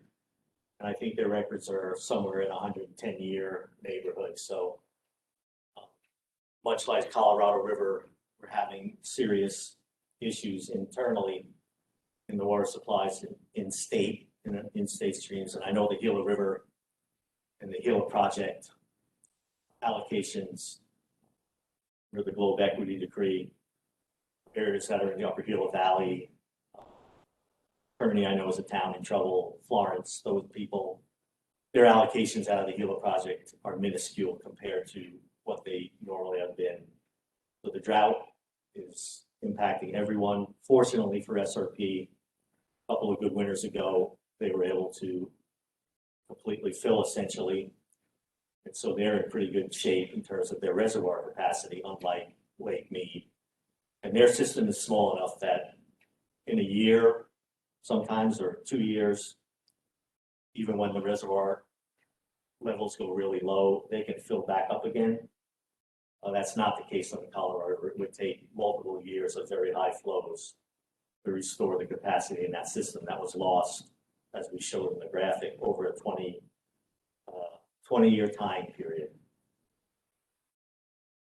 So again, I'm willing to continue to sit here and listen as long as you are. I see we've lost probably 130 or so of our participants, but and me and my staff are here still if others would like to comment or folks want to put additional info in the chat.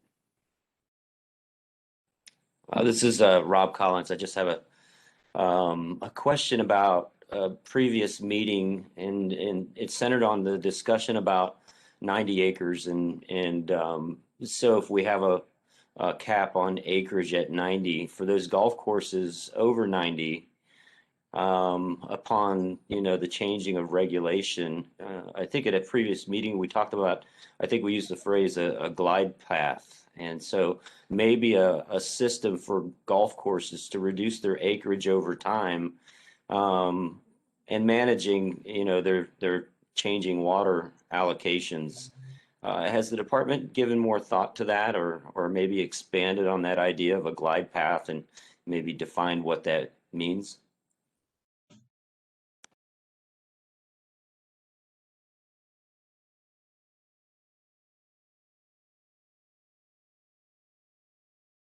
So Rob, we have not had any specific discussions about a glide path process or proposal. Certainly the variance process that we talked about before might be able to provide that glide path. And not that I want to see people go out of compliance, but one of the things the department has done in all of the programs that it enforces when people are out of compliance, despite the fact that we have the ability to fine them financially, in just about every case, we enter into an agreement in which the money that otherwise would be subject to being collected as a fine, we prefer to have the entity reinvest that money into their own operations, because we want to see the water savings, not just the money. I mean, the money is nice, but this is about saving water, right? And moving forward with more conservation, et cetera. So we'll think some more about the legal ability for us to create a glide path.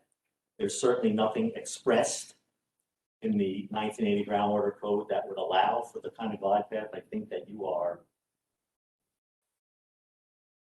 suggesting, but we'll have some discussions with our lawyers about that possibility. We have to maybe make some assumptions about what the law allows versus the plain language perhaps in the statutes as they exist today. But we're willing to take a deeper dive and look at that some more.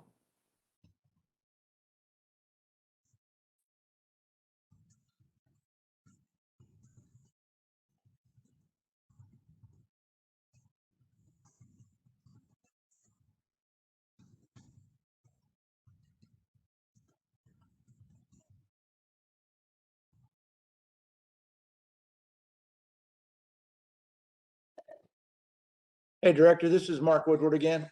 I know we had a few people in the interest of time, other commitments and stuff, and had to get off the line. So we just want to make sure that we can get everybody's comments at some point. And I know you have a mechanism for that. You've explained it earlier and everything. So, but we just want to make sure that you hear the voice today, because with 400 people on this line, I got to believe that's a pretty good turnout for a virtual call like this. So, but we just want to make sure all of our folks have a chance to speak. And I know some of them had earlier commitments that they had to leave the call at 2:30. So look forward to seeing some of those, and hopefully you can weigh those into your decisions and your discussions as we move forward, and hopefully get together again with you with the Arizona Alliance Group.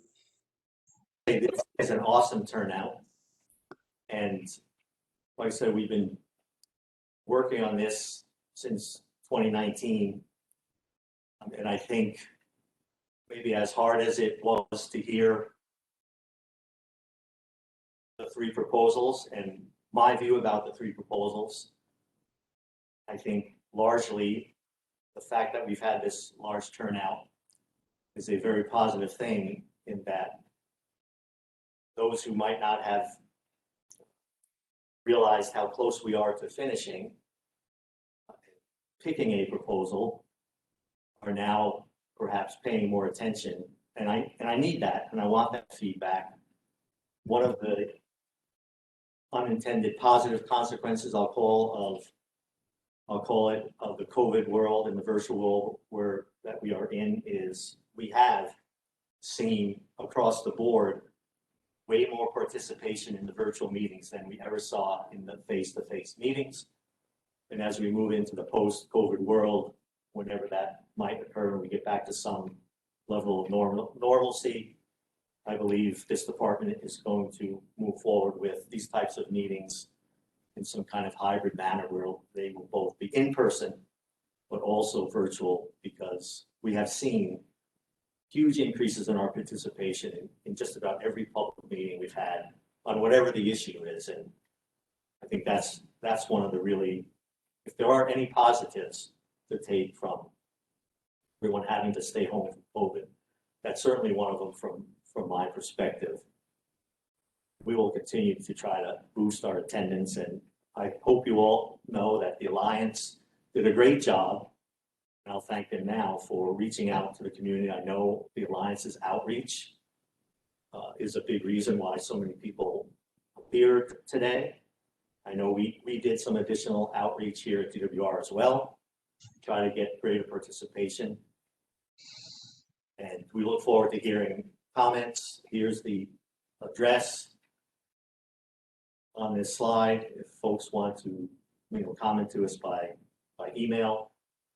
And again, if anyone else wants to speak, and it doesn't seem like I've heard much feedback from the courses that have larger numbers, larger acres of turf that are going to get the reductions. We've heard from those two classes of courses that have smaller acreages that are probably going to get an increase in allotment. Very interested in hearing from the folks that might have to take the cuts. I've heard from a couple, but probably not as many as I expected to hear from today. May I speak? Go ahead, Jan. Thank you. My name is Jan Eck. I am the general manager of the Recreation Centers of Sun City, and I'm one of those that has 7 18-hole large golf courses built in the 1960s and 1970s, and 1 9-hole golf course. And in most cases, we are over allocations on every golf course. It was built with wall-to-wall green. And as we have been working through new irrigation systems, we have also pleaded with the board to approve for reduction in turf, which, as I'm sure you know, is very expensive. And although we have put in somewhere around 60 acres plus of reduction in turf in our golf courses, we got a long ways to go. So the fifth management plan is beyond scary. Because they don't even know how we could possibly get there January 1st, 2025 or not. There's just a lot to do. I also have a very leaking lake, which I've been dealing with you guys on for a few years. And so a lot of things to address at one time. And I'm presuming, I don't know that this is true, but I know that when I've come to ADWR in the past, they've been very good about helping with, for us to provide a 10-year, maybe 12-year plan and say, here's where we're going, here's how we can get there. And this has been approved by our board of directors. And we have already researched the financial means to get us there. And, have that kind of time, because I have courses that are so large, they could be 2 golf courses. They're more than 2 golf courses. So, a huge undertaking for us. I hear that, and I think, as I said before, through the processes of stipulation and consents, often entering into these types of agreements that would allow folks to get back in compliance and eventually get the water we're looking for, even though we're another just the fun. Yes, I mean, we definitely want to get into compliance because this is not going to change. It's not going to get better. We just, have to get there. So if we get a plan together, can we make an appointment with you or members of your staff and review that and see if that's something that we can, work towards and get there and, financially afford? Absolutely, we'll be willing to sit down and work with you on a plan. I can't guarantee what the results will be and the challenges you're facing. It all depends on the devil, what that plan would be, how long would the plan come to fruition. But we're certainly sit down and talk to you about that. And if there's a mechanism to come to a legally binding agreement in that regard, willing to talk about that as well. That would be excellent. We would very much appreciate that opportunity and, ability to negotiate if we need to get ourselves to that point, because, I don't have one course like that. I have 7 courses like that. So, and we've been working on it. And, we've got very efficient irrigation systems in most of them now, which is one of the negotiations we've had with ADWR in the past. And that's helped a lot because we're not using our irrigation systems allow us not to water things that don't need to be watered. And, like I said, we've done quite a bit of desert landscaping. So, hopefully we can get there. And our next plan is to fix this leaking lake, and that's no cheap deal either. So all these things that are built in the 1960s and early 70s were done completely different than what they need to be done today.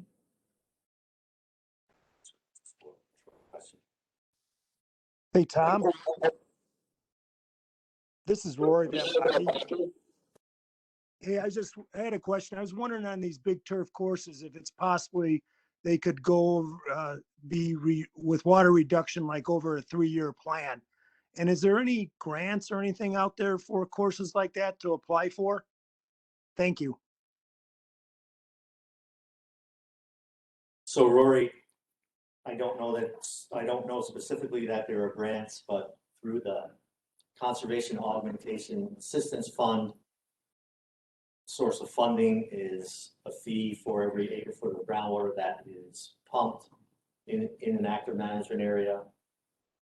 That fund is available for grants to create water conservation savings. Generally work in concert and take recommendations from the Groundwater Users Advisory Council that exists for every active management area. And again, in regards to the bigger discussion about the value of the golf course industry and how we view that, for the first time ever, I believe a golf course industry representative was appointed to the Phoenix Active Management Area Groundwater Users Advisory Council. And I think you know who that person is. Yes, thank you very much, Tom. It's a great honor and pleasure. I don't mean to be facetious, but we do really take this seriously. If I understand. If anybody, doubts the difficulty that we have in trying to put together a program that works as much as it can across the board, and then deal with the individual issues that, for example, that Jan brought up in Sun City. It's not easy for us. We appreciate your patience. We appreciate you all working with us. But there's a lot of moving parts. There's a lot of things that are connected. Talked about some of those at the beginning in relation to Colorado River, et cetera. So there may be some opportunities there, Rory, for folks to find some dollars through some of those programs. We can have more discussions, especially in your role on the Groundwater User Advisory Council. Thank you, Tom, very much. And I really appreciate the governor's appointment. It's greatly appreciated, and it's an honor to serve on this important committee.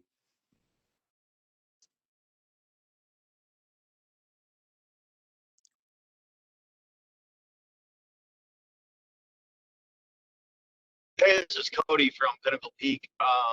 maybe Rob can chime in and clarify as well. Rob and I had spoken about the flex portion of our allotments. That was plus or minus 20% based on our usage. I believe in the fourth management plan, it gets reset to 0. And in the fifth, I'm assuming I didn't read it or see it anywhere, but that gets set to 0. The committee can consider allowing these courses to keep those flexes in order to make their adjustments, to give them a little bit more cushion as they make these adjustments to try to meet the fifth water management plan. Thank you. Hi, Cody. This is Natalie Mast. So you're correct. In previous plans, there was a provision written into the plan that the flex accounts kind of got reset with each subsequent management plan.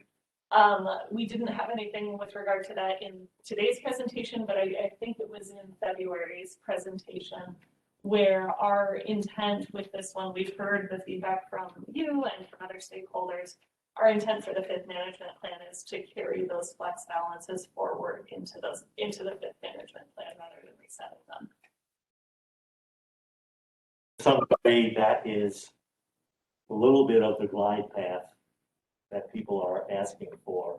That is one way to create a glide path that we do have the authority under the law to do. So just kind of consider that as well as we move forward with what I'm hearing are concerns about meeting the new allotments. So there is that addition, although I understand perhaps that some folks may not have credits in their flexibility account for whatever reasons created that outcome. So there might not be that glide path for every golf course, depending on what their flex account is, but I would like to think that the flex account balances for those courses that have them were generated because those courses did something above and beyond in terms of their conservation and got the benefit of keeping that water in their pocket, so to speak. Given how dry it's been over the last few years, and the no monsoon last summer, I'm sure that's how they created those credits, because I'm sure those pressures put pressure on the golf course industry to use up some of those flex accounts to deal with some of the drought years we've had locally here. Things that the Mazard area.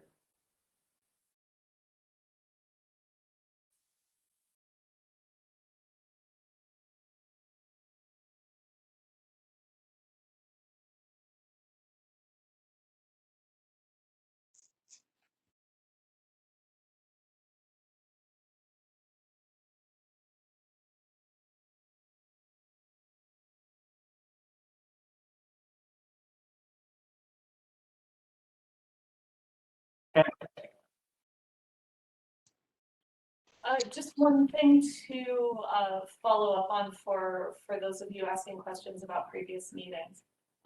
We've dropped the 5MP concepts page link into the chat box a couple times now. That page does include just overviews of all of the proposals, including the proposals you've seen today. It also includes links to each of the previous meetings where each of those proposals were discussed, kind of describing what was discussed at each meeting. So I would, for those of you that maybe haven't been at those previous meetings, I would really encourage you to check out that page for any additional background and reach out to us if there's anything we can clarify or if there's anything we should add there. And we'll, sorry, I've lost track of who it was that was asking. But we can also provide that link in our next round of emails. We'll make sure that we send that with the next meeting announcement.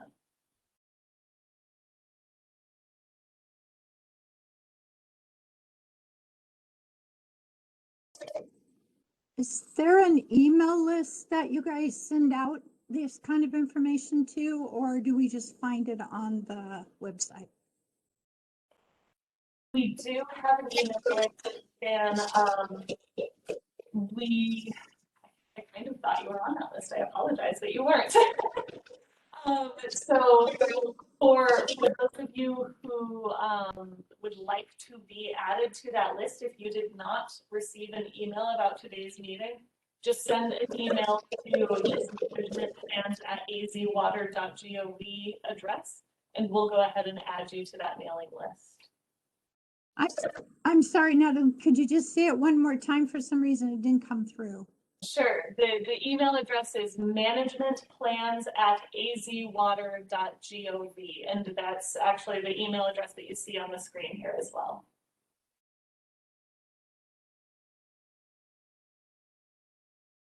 Thank you.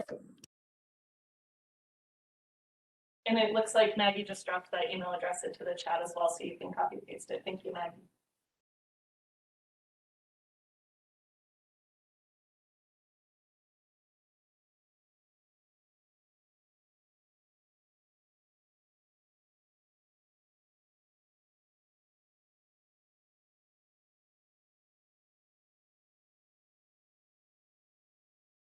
So it sounds like we're maybe running out of steam.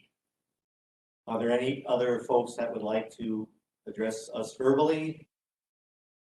I don't know what to say to, is it Barrett LeMay, about what they can do to save more water on top of the things they've already done that he's listed.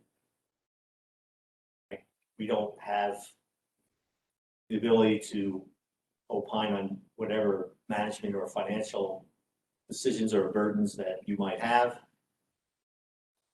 But again, in individual situations where allotments are not, the allotments in the base program, so to speak, are not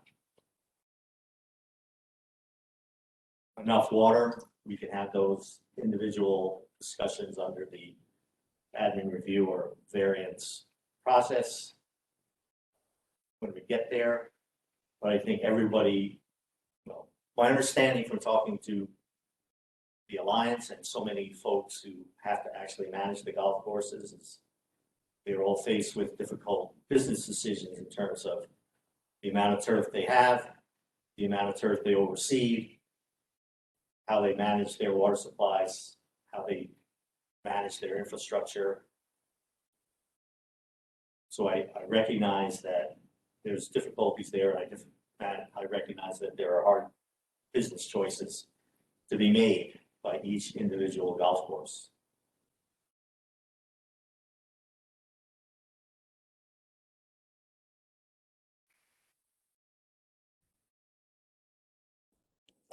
I would just like to say one final thing. Now that he got me talking, I'm going for it, I guess. But I just want to say thank you. I am many times in your position, and I know how hard that is. And I just want to say thank you for all you do, and thank you for being willing to stay and talk to us extra today. You're very welcome. And again, I hear there's some commonalities in terms of what we're hearing today with the other sectors that we regulate.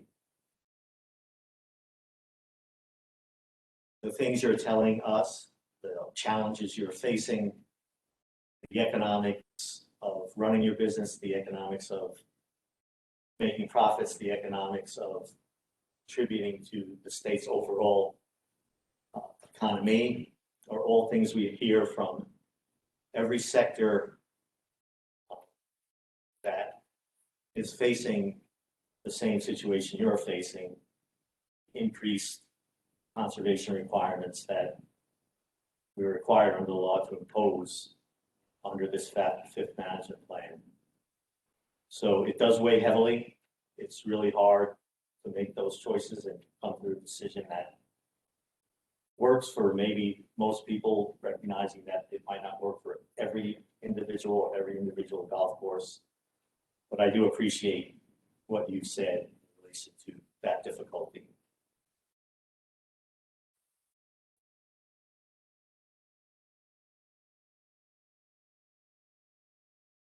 So again, I think we will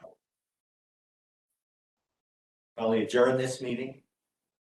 We will take some time to synthesize the comments we've heard here today, to look at the comments that I know are going to come in by email or pursuant to our questionnaire.